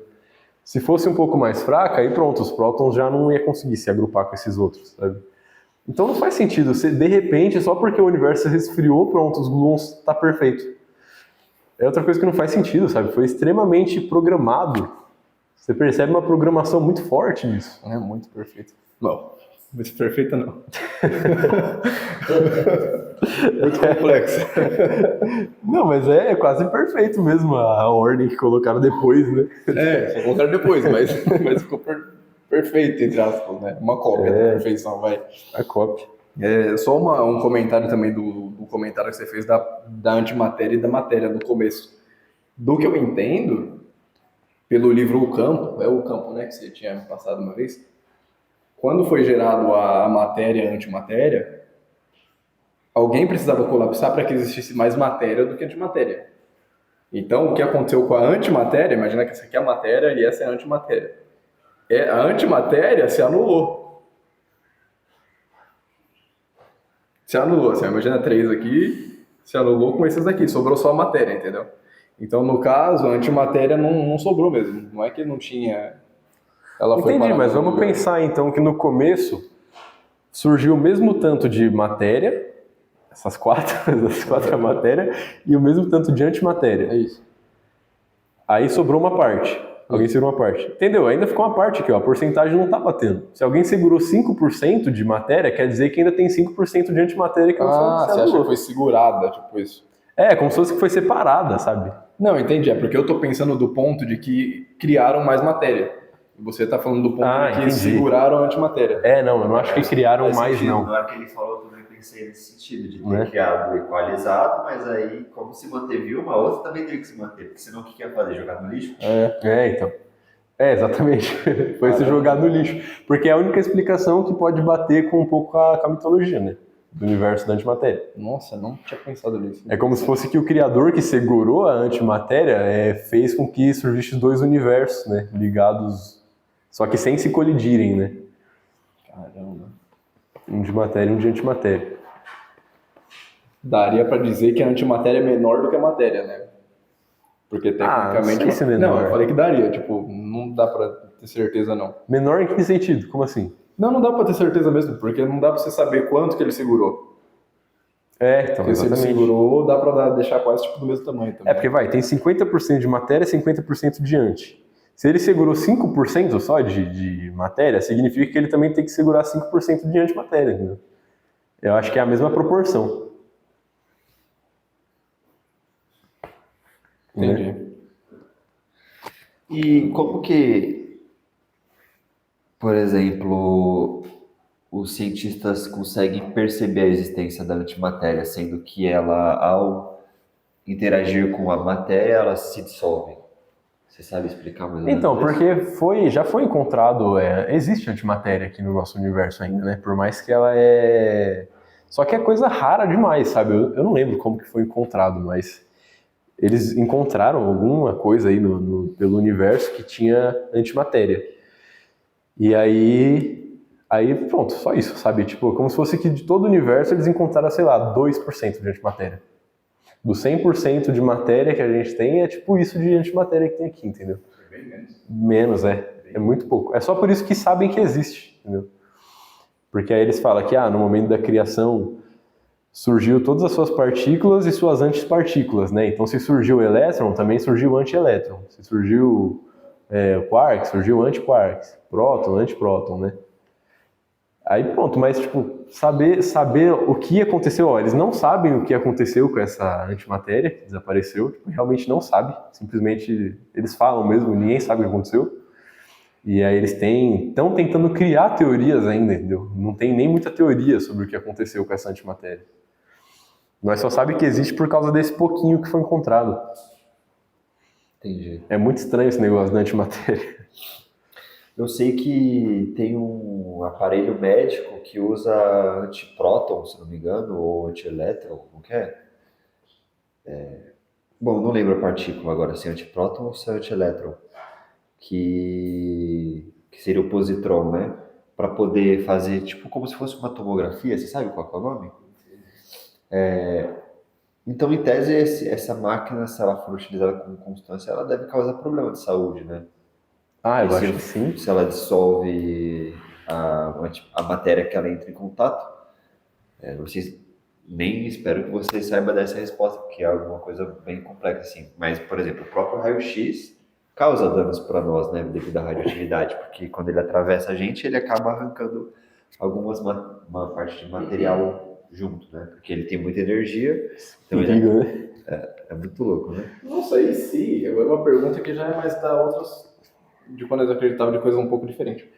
E se a antimatéria, ao invés de causar também os miasmas, que nós falava que ficava armazenado no corpo com a antimatéria, na verdade ela simplesmente faz tipo assim: você está usando. Usar um membro mais comum aqui, você está usando a sua mão de um jeito ruim. Então, na sua mão começa a gerar antimatéria, e nisso a sua mão começa a pegar as doenças que nós chamamos de doenças corretivas. Porque eu, estudando sobre envelhecimento também, eu vejo que todos eles deixam claro que é muito importante o sono e a meditação, e de não viver estresse. Porque o estresse oxidativo também existe provas disso, só que não é o antimatéria, né? O estresse oxidativo gera os radicais livres e os radicais livres acabam destruindo a célula, destruindo o RNA, o DNA, então faz nós viver menos mesmo, por causa que os órgãos começam a falhar. Então, é possível também que a antimatéria cause nesse sentido. Será que é desse jeito? Só que aí também seria uma coisa nada espiritual, né? Porque pelo que nós aprendeu de começo, era como se fosse que a gente acumulasse essa antimatéria no perispírito, coisa assim, não é? Então, mas eu acho difícil falar de espiritual a antimatéria. Se a matéria é a matéria. Por isso que não faz muito sentido um pouco, do jeito que nós aprendeu, né? E também não faz sentido dela ficar armazenada na matéria porque ela se anula. Então, se ela se anula, o que faria mais sentido é ela causar uma doença. o máximo que dá para chegar perto dessa explicação é de que a gente, tendo pensamentos ruins, pensamentos negativos, coisa assim, né? Você fez muito mal com a mão, igual você falou.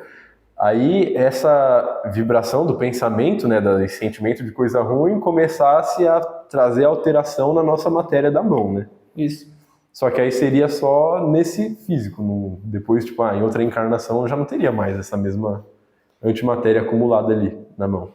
Ah, tá, entendi. Então, assim, eu tô falando só do lado material mesmo. Do lado espiritual pode ser outra coisa. Que também age junto. Mas se o lado espiritual é uma réplica do material ou vice-versa, então no lado espiritual também existe antimatéria. Porque se lá, seguindo a mesma lógica da matéria, se aqui existem átomos que estão bem condensados e que formam essa matéria tangível e palpável, densa que a gente conhece, lá existem também os prótons, os nêutrons e os elétrons, só que eles estão mais afastados, estão numa frequência diferente, né? Por isso que eles são mais sutis. Então, se existe essa mesma organização material, na questão de prótons, elétrons e nêutrons, deve existir os antiprótons, elétrons e nêutrons também. Nesse sentido. Mas você acha que o mundo material é feito assim também? Tipo, átomos com vibrações diferentes? Átomos não materiais. Materiais, só que menos sutis, né? Você quer dizer? No espiritual, sim. Se você não partir do princípio de que o mundo material é só uma vibração diferente desse mundo aqui, né? No caso, não existe um mundo material e um mundo espiritual. É só um mundo material vibrando menos ainda. Isso. Ou aqui um mundo espiritual vibrando menos. Isso. É só uma forma de organização diferente, mas é a mesma energia. Em teoria. Entendi. Então até a antimatéria de lá seria diferente da antimatéria daqui que nós conhecemos, né? Isso. Caramba, aí explica todo o negócio que nós estávamos falando ali de Javé. Porque o mundo espiritual já estava criado, vamos falar assim, já estava com as vibrações corretas. Então ele só tinha que pegar aquelas vibrações e replicar ela, pegando a mesma linha de vibração, e replicar aquelas vibrações numa frequência maior. E foi nisso que ele errou. Porque realmente, né, tudo que é criado aqui é baseado em uma coisa que já existe, né, a lei do Caibalion, que é em cima igual a embaixo. Mesmo? Caramba. Então ele tentou copiar, tipo, o átomo que tinha lá e deu errado. Tipo, lá os gluons eram uma outra coisa, que dava certo. É mesmo. Como se fosse nos sonhos, né? Que a gente recria o que nós viu, só que da forma da nossa visão, né? Uhum. É como se fosse que ele criou tudo isso só com a visão dele, né? Aí deu errado, entendi, faz sentido. E aí mantém a mesma linha que eu falei, de que a linha de energia primordial continua sendo a de Deus. A diferença é que quando chegou no nosso, a vibração vibrou tudo errado, mas continua ainda sendo a mesma fonte primordial. Entendi, tem sentido. Faz sentido.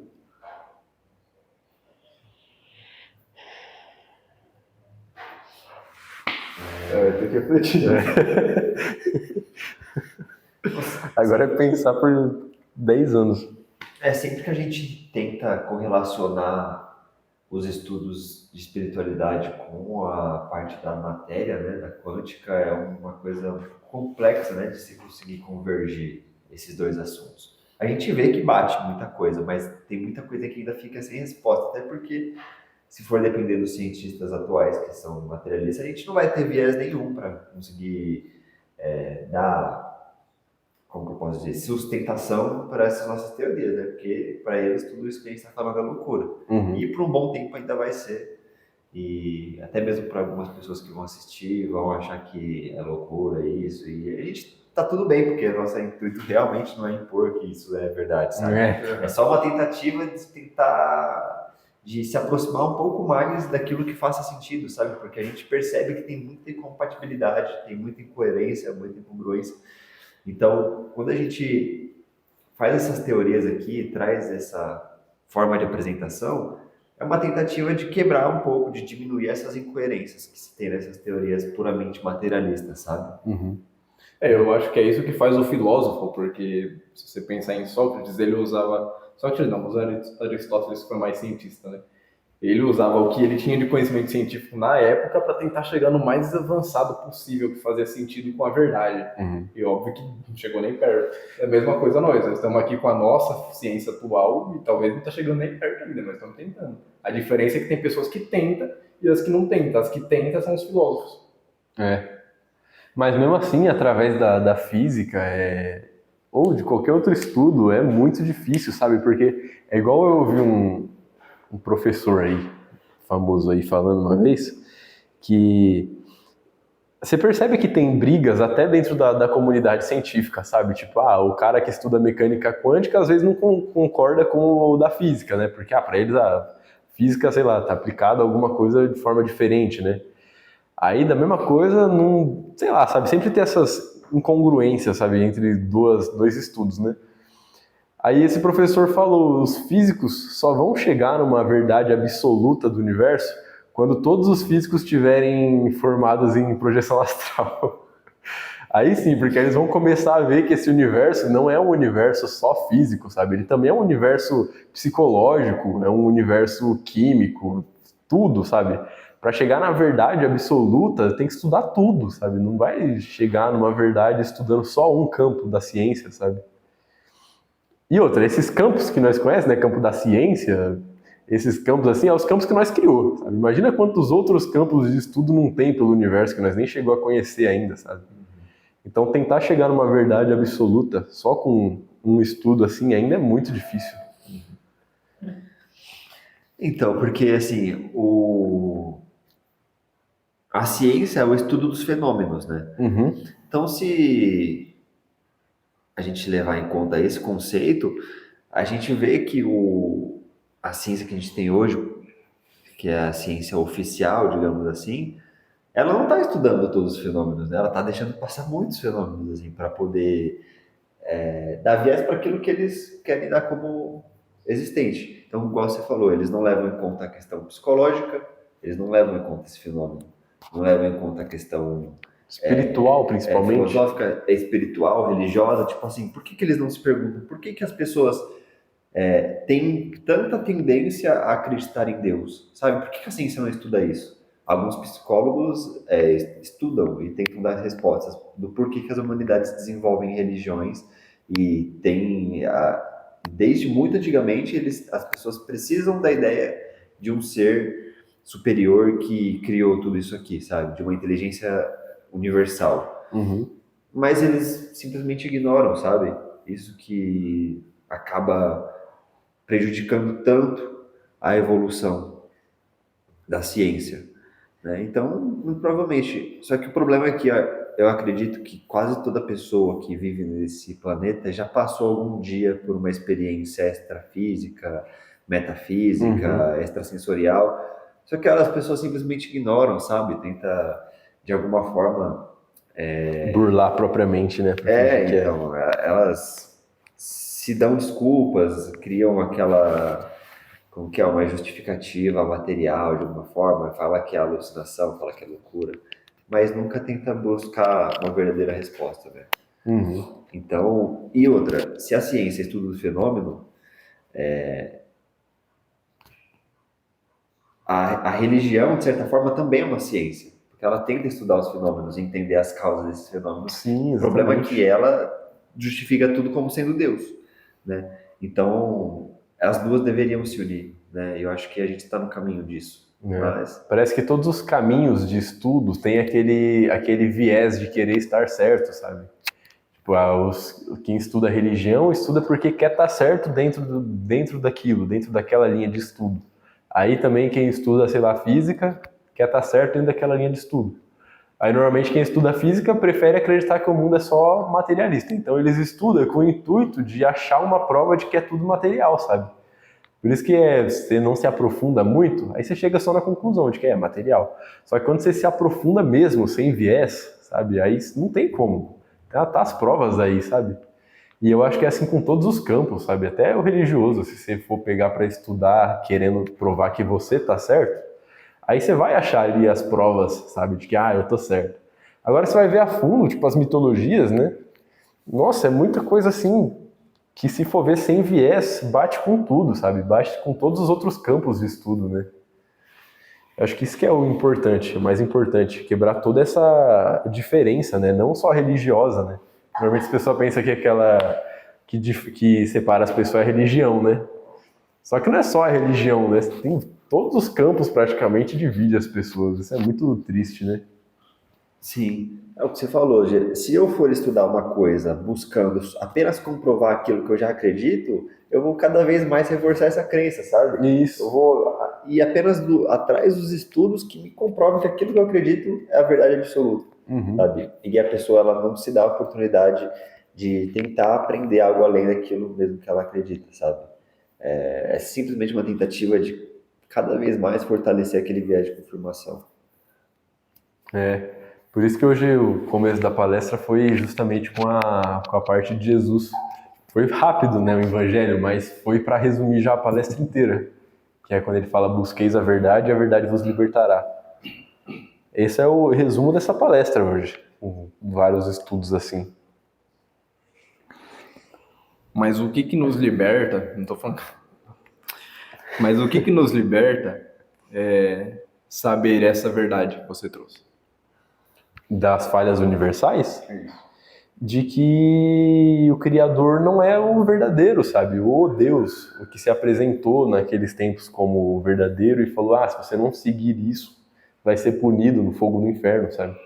É justamente o de trazer no psiquismo da pessoa, quebrar no psiquismo da pessoa aquela ideia de que se ela não seguir aquele Deus que falou aquilo, ela vai ser punida, sabe, eternamente, e que faz a pessoa se estagnar, né, não deixar mais ela evoluir.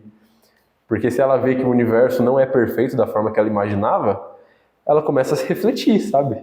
Começa a refletir que pode existir algo superior até o que ela mesma acreditava. Então, é que agora eu tô fazendo um papel de crítico aqui mesmo, do nada. Mas e se, por exemplo, mesmo em vida, alguém chega em mim e fala: se você não fazer isso aqui, eu vou te punir. Mesmo que exista um Deus, se você não fizer, você vai ser punido mesmo. E no caso de Javé, será que mesmo ele não sendo Deus, será que ele não vai realmente nos punir? Mesmo que Aí, existir? ué, Então, no que nos libertou? nossa, espiritualmente, é igual Jesus. Foi punido, né? Mas foi liberto espiritualmente, né? Eu acho que essa que é a prisão, tipo, e daí o material, sabe? E daí que nós vai ser punido aqui, ó. Tanto Sim. faz. Aí bate com o que Jesus falava mesmo, de nós ser perseguido e É, depois exatamente. ter o nosso galardão nos céus. Uhum. Agora uma outra pergunta é: o mundo espiritual é perfeito igual ao paraíso, mesmo dentro desse universo? Peraí, repete. O mundo espiritual, o lado espiritual, é perfeito mesmo estando dentro desse universo? Eu acredito que não. Com certeza que não. Mas por que se não foi Javé que criou? Então, Foi Javé. O mundo espiritual. Quem disse que não foi Javé que criou? Logo sim. O mundo espiritual já existia. Não. Javé só criou matéria. Não, mas esse aqui esse mundo espiritual aqui não é uma réplica do mundo espiritual original. Mas será que foi Javé que criou então, ou será que foi outro? não, eu não sei se foi Javé, não. Eu acho que pode ter sido algum outro ser criador. Porque, por exemplo, a vida começou no universo material pela criação de Vishnu, né? Então, às vezes, foi ele que fez isso também, pode ser. Mas eu penso que talvez o universo não, o lado espiritual pode ter sido também planejado, sabe, para funcionar da forma que funciona, né, quando o Javé estava criando o universo, eu acho. Porque é como se fosse que o campo da espiritualidade fosse outro campo. Outro desses campos aqui que nós estudamos hoje, só que vibrando menos, sabe? Ô, gente, me veio uma reflexão aqui agora, tipo assim, como que a gente não pensou nisso até agora, né? Se esse universo aqui fosse perfeito, será que seria necessário a existência de um plano espiritual? Tipo, será que, por exemplo, fora desse universo onde existe a perfeição, é necessário dois níveis de organização dos planos, tipo, material e espiritual? Sabe, será que o plano espiritual ele só não surgiu aqui como uma necessidade de transição entre o plano material, tipo, entre uma vida e a outra? Sabe? Porque se num plano de perfeição, provavelmente o ser não morre. Ou será que ele fica encarnando e desencarnando? Não, a morte foi criada por Shiva, né?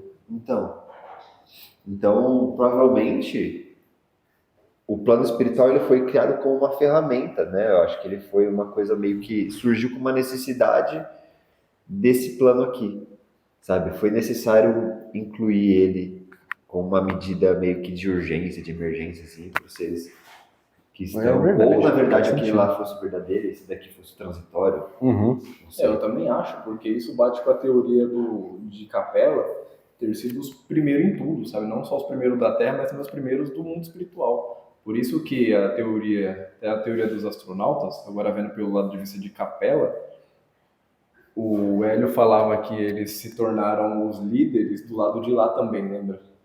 Então é possível que quando eles saíram de lá, eles viraram os líderes do umbral também, porque eles foram os primeiros a chegar lá. Foram os que adquiriram mais experiências. Do mesmo jeito, por isso que é pouca quantidade de espíritos da luz do lado espiritual. Porque enquanto não teve o problema de capela da rebelião, era todos robôs, né? Não tinha necessidade de um lado espiritual. Então o lado espiritual só teve necessidade depois de Capela. Depois que Elos Bel libertou todo mundo. Não sei se só teve necessidade depois disso, né? Eu acho que existia antes já. Mas pra que se eles não tinham uma mente própria? Depois eles só seguiam o que já foram criados. Não, mas antes de Capela existia outros seres, né? Capela não foi o primeiro planeta a ter vida. Mas que nós saiba, antes de Capela, era tudo sistema colmeia. Não existia algum sistema que eles tinham a capacidade de pensar, porque todos era criação de Javé, no sentido de que Javé criava exércitos para ele mesmo, lembra? Mas você acha que todos os planetas eram assim? Todos os planetas habitados eram nesse sistema de colmeia? E Capela foi o único a ser diferente, né? Mas por que Javé faria diferente, entendeu? Tipo, eu não sei a resposta dessa pergunta, não sei mesmo, mas por que Javé faria diferente? Por que ele por ele mesmo já faria um lugar onde as pessoas evoluíssem naturalmente, entendeu? Porque, pelo que eu saiba, a Capela era daquele jeito justamente porque todos as criação dele, né, os demos, os novos criadores, os anjos, eram tudo pedaço dele mesmo, sabe? Mas isso na antimatéria. Quando ele criava esses anjos aí, eles eram todos, né, os primeiros aí que surgiu, Gabriel, Miguel. Eles Então, eram mas o todos sistema da colmeia antimatéria. era assim ainda também, era tudo só obedecer a ordem, sabe? Que eu saiba, Elos Bel libertou praticamente esse universo desse sistema de mente. Não foi só a Capela. Ah, não, pior que faz sentido mesmo, não pensei nisso. Agora, certeza eu não tenho, mas aí faria sentido com o que o Valdir tá falando. De que o mundo espiritual foi criado com uma urgência. Ou talvez ele já existia e não Quase era como que um utilizado. improviso, né? Pra poder evoluir. Por isso que as leis não tinha também no começo, não era necessário. Porque se nós mesmos falar que as leis foram colocadas depois... Mas peraí, pensei numa coisa que não faz sentido, não. Pra Elos Bel ter conseguido ter raciocinado nesse nível e ter se libertado, significa que ele já tinha uma mente superior. Mental superior. Sim, mas o que eu saiba, tudo que eu sei é que mesmo que eles eram seres com mentes superiores, eles entravam e viravam robô na hora. Tipo isso, mesmo que ele podia ser super evoluído. Sim, mas se ele tinha um mental superior, já quer dizer que existia um campo espiritual. E se eles morreu e saiu de lá, foi pra cá, também foi pelo espiritual, entendeu? Porque se eles eram seres que eram robotizados, né? Mas eles tinham vida, eles tinham consciência. Se eles tinham uma consciência, então eles já tinham um campo espiritual, né? Que é onde estava o mental superior. Sim, mas será que eles não habitavam corpos? Como assim? Eles não habitavam corpos físicos? Sim, estava. Então, quer dizer que já existia um plano espiritual. Mas fora daqui? Fora daqui? Desse plano aqui. Então, porque talvez o plano espiritual mesmo, fora desse universo, seja espiritual de fato, mas aqui não. Entendeu? Não, mas é porque você perguntou se o campo espiritual daqui, por que não é perfeito, né? Não, se realmente se fosse perfeito, se existiria realmente a necessidade de existir o plano espiritual, entende? Se essa matéria que fosse perfeita, se o universo tivesse sido programado da forma correta, se existiria essa necessidade de existir um plano espiritual. É mesmo, né?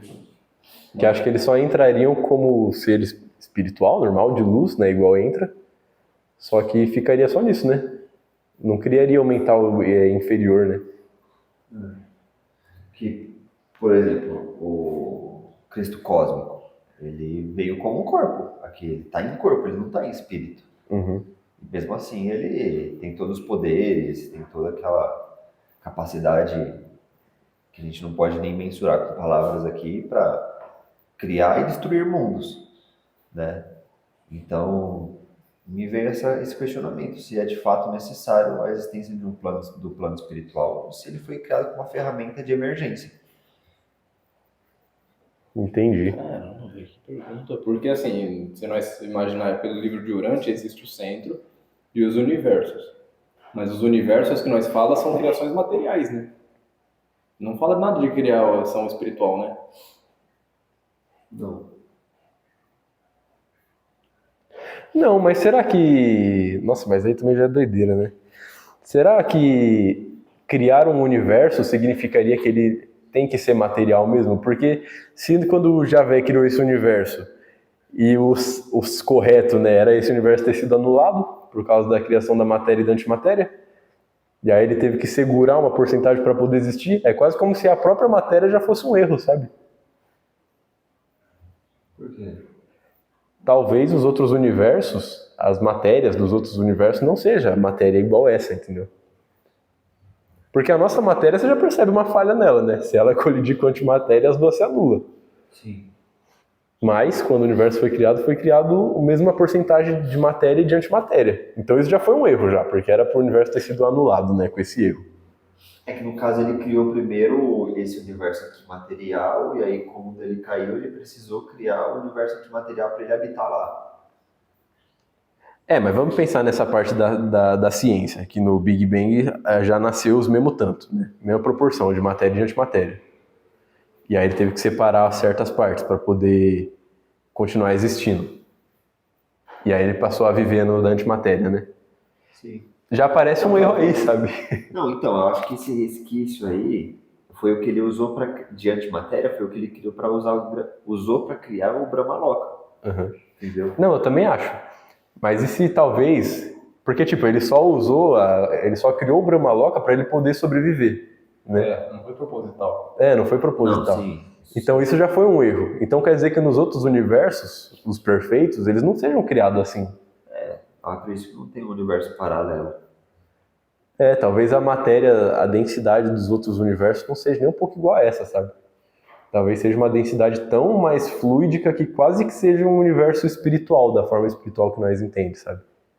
Nossa, faz sentido. Faz sentido, tudo que eu ia falar, porque se nós parar de classificar como mundo espiritual e mundo material, você vai mudar o nível de vibração. Ou talvez seja um nível de perfeição tão exato que o universo material e espiritual se fundam, sabe? Seja uma coisa só. Quase igual a em Marte, né? Só que lá ainda tem bastante diferença, né? Nesse caso, se for medir, né? Sim. Mas aí fica pra teoria, né? Cara? É muito difícil, velho, porque se for pensar assim, então já vai criar o mundo espiritual também. E pior que faz sentido com tudo que nós acreditamos. Se as leis foi colocado depois e os espíritos foi pra lá depois de capela, essas coisas aí, vai levar à conclusão de que o mundo espiritual é feito por Javé. O que faz sentido também, né? Ele é um criador, velho. Ele é muito grande, sabe? Nós tá vendo ele como errado por causa que ele não é o criador, mas ele é muito grande. Uhum. E se você for ver o plano espiritual, ele responde as mesmas leis aqui. Só que de uma forma muito mais rápida, né? Uma vibração muito mais acelerada. Então, se você é luz, você atrai muita luz, você brilha, você tem um potencial de criação muito grande. Agora, se você é trevas, você se conecta com essa frequência e é plasmado lá na hora também. Então, lá as respostas energéticas são muito mais rápidas, mas funcionam do mesmo jeito daqui. Ação e reação, lei do eletromagnetismo, força forte, etc. Uhum. Porque senão não seria possível manipular a energia através da força mental. Sim. E ela fica lá grudada. Quando você plasma uma coisa, uma casa lá na colônia, ela fica lá, ela não se desfaz. Sabe o que eu acho, então? Que no fim, o intuito de tudo a criação vai ser nós realmente, depois com os humanos, viver para sempre. Do mesmo jeito que eles criam corpos plasmados para viver muitos anos, só que aí eles não evoluem muito, o corpo do humano, se o corpo humano tiver a capacidade de viver muitos anos, é muito benéfico para Javé. Pra encontrar a cura, né? É, Eu acho que essa já é a cura, praticamente. praticamente é. Quase, né? Uma só pessoa vai viver tanto que na mesma vida ela vai chegar. Vamos usar até filme, o Wolverine, sabe? Já viveu tanta coisa ali que leva ele a refletir. No caso, o Wolverine não refletiu, só fica lá se lamentando, né? Uhum. Mas agora a pessoa que vai chegar na hora e vai se lamentar ali, ela vai evoluir mais muito. É igual naquele filme A Origem também, que eles aprendeu a controlar os sonhos, né, de forma perfeita, e aí eles, o casal principal lá do filme, né, que é o cara e a mulher que já tinha morrido, né, mas antes dela morrer, eles criaram um campo de sonhos, onde eles ficaram por lá por 50 anos. Viveram a vida inteira, envelheceram e morreram lá, tudo, só que aí eles acordam, né? Então já foi a experiência de uma vida inteira ali. Então, no caso, nós vai fazer isso, vivendo muito tempo. Uhum. Eu acho que essa questão de tempo de vida vai muito de acordo com o nível evolutivo, sabe? Eu acho que num nível evolutivo muito baixo, acho que não faz sentido, sabe? Porque É isso que eu pensei aí, também. se um ser ele é muito atrasado, ele pode viver 1000 anos que ele vai continuar nesse atrasamento mental e não vai ter oportunidade de ter contato com o lado espiritual e fazer uma nova programação. Às vezes ele tem tanto poder, imagina um cara como o presidente da China ou da Coreia do Norte lá, ou o próprio presidente do Brasil aí.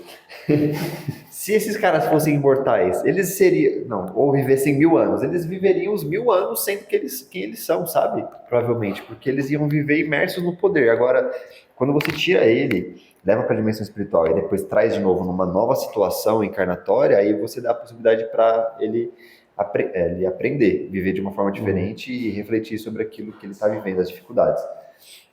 Até porque só a pessoa ter contato com o lado espiritual já faz ela perceber que talvez ela estava errada, né? Sim. Igual eu acho que o contato com o lado espiritual é uma coisa que quebra muita religião, sabe? Sim. Da pessoa Mostra a verdade, né? Mostra a verdade na cara, não tem mais o que fazer. Já pensou um outro sistema de recompensa que poderia existir por lei no mundo material que fosse quanto mais evoluído você é, mais tempo você vive? Então, mas em tese é isso. Se for ver lá em Marte, lá, eles vivem muito mais que nós, tranquilo. Tipo assim, não significa que eles vão viver 200 anos, porque às vezes não há necessidade, mas eles chegam a 100 com uma saúde perfeita, sabe? Conscientes, muito bem. Agora, quem você vê na Terra que chega a 100 anos de idade com uma saúde plena, sabe? Como se fosse uma pessoa de 50 anos de idade. É muito difícil, muito difícil. Eu, pelo menos, nunca vi ninguém. Então, eu acho que é isso, sabe? Conforme vai evoluindo o espírito, a matéria também evolui. E aí, nesse sentido, a pessoa ela acaba vivendo mais. Acho que é inevitável, né? Daí, nesse caso, a parte espiritual do universo realmente veio como uma emergência, né? Porque eu evoluindo espiritual, a matéria se salva praticamente, né? Sim. É como se o lado espiritual veio como uma forma de fazer a matéria se melhorar, né? No meio desse monte de defeitos, né? Sim. Porque senão teria que ser só os criadores, né, que conseguem mudar a matéria, que teriam que ficar toda hora trabalhando, né? Isso. Então ter criado um campo espiritual fez com que a própria criação se salvasse, né? Verdade. Caramba, isso também explica de como que foram criadas as colônias e os umbrais. Porque não foi uma intenção, né? Não foi um lugar espiritual criado para aqui vai pessoas boas e aqui vai pessoas ruins. Simplesmente pela vibração, elas começaram a se acumular naquele lugar. E aí o lugar começou a vibrar menos ainda e ali se tornou um lugar bom e aqui se tornou um lugar Exatamente. ruim por causa disso. Então, talvez antes era mais unido, não tinha essa separação do mundo espiritual do mundo material. Por exemplo, a pessoa já morria, já nascia tipo rápido, sem ter karma ou galardão do lado de lá. Direto. Já era uma coisa mais pra vida. Do lado de lá ficava só os corpos espirituais mesmo. A diferença é que agora tá nessa separação de que nós vai para lá e depois fica para cá, vai para lá, fica para cá. E talvez não era assim, talvez é igual os seres criadores, não só os criadores, né, mas todos os demos. Eles vivem na matéria e tem o corpo espiritual do lado de lá. Não precisa ficar indo para lá. Os demos, né? Você falou. Uhum. É verdade. Os demos são criação de Shiva, né? No caso. Tem de todos, eu acho. Eu acho que Shiva criou muito mais, mas Javé também criou, acho que Javé criou Os 12. principais é de Javé. Os mais conhecidos, né? Gabriel. E demo foi o nome que colocaram por causa que, como não era a criação do próprio Javé, que era o foco de devoção das pessoas, aí colocaram Shiva como demo, né? No sentido pejorativo, é. não é? Sim, aí o de Javé é Logos. É? Os Logos criadores. Mas eu não lembrava, Tem o não. quarto Logos, que eles falam que é Sofia. Ah, é mesmo. Nossa, eu não lembrava o que significavam os logos, não.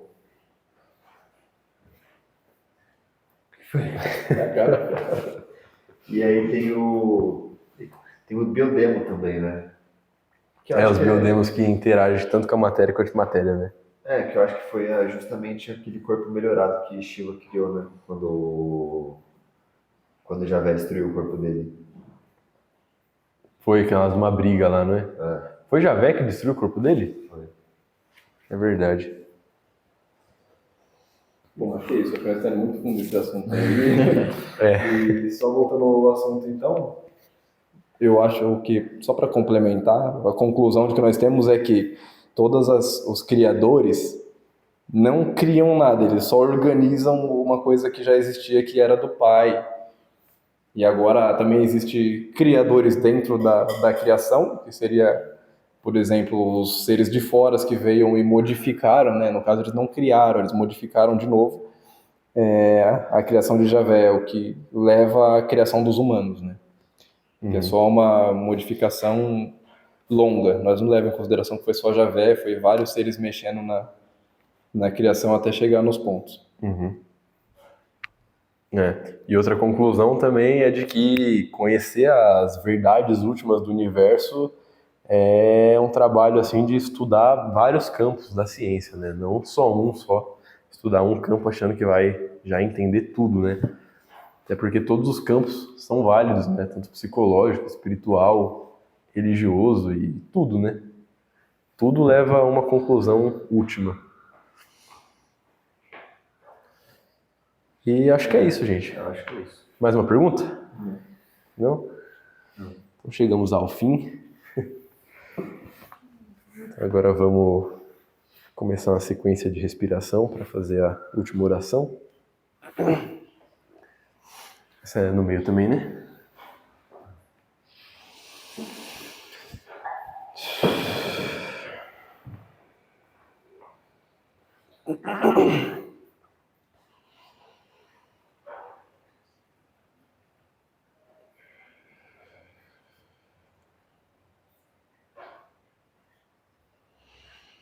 Agradecemos a todos os mestres espirituais que aqui estiveram nos auxiliando. Agradecemos a todos os protetores, agradecemos a proteção direta de nosso Senhor Jesus Cristo e todos os mestres da Ordem da Cruz e do Triângulo, para que assim consigamos aos poucos nos aproximar cada vez mais dos mestres de Jesus e de Deus Pai Amantíssimo. Amém. Amém.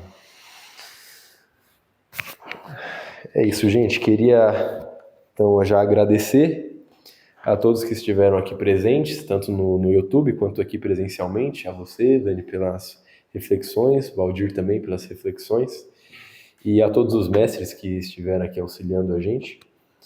E agradecer também ao nosso mestre Alci, né, que está sempre nos auxiliando nesses trabalhos, e que a gente possa continuar com essa disciplina, por mais que não tão forte ainda, mas que vai se aprimorando com o tempo, né? Para que a gente consiga levar todas as pessoas às reflexões, às mesmas crises existenciais que a gente tem, né? Para justamente buscar mais a verdade sem o viés de confirmação, né? É isso, gente. Obrigado. Obrigado, meu irmão Denner, pela palestra, pelas reflexões que você trouxe,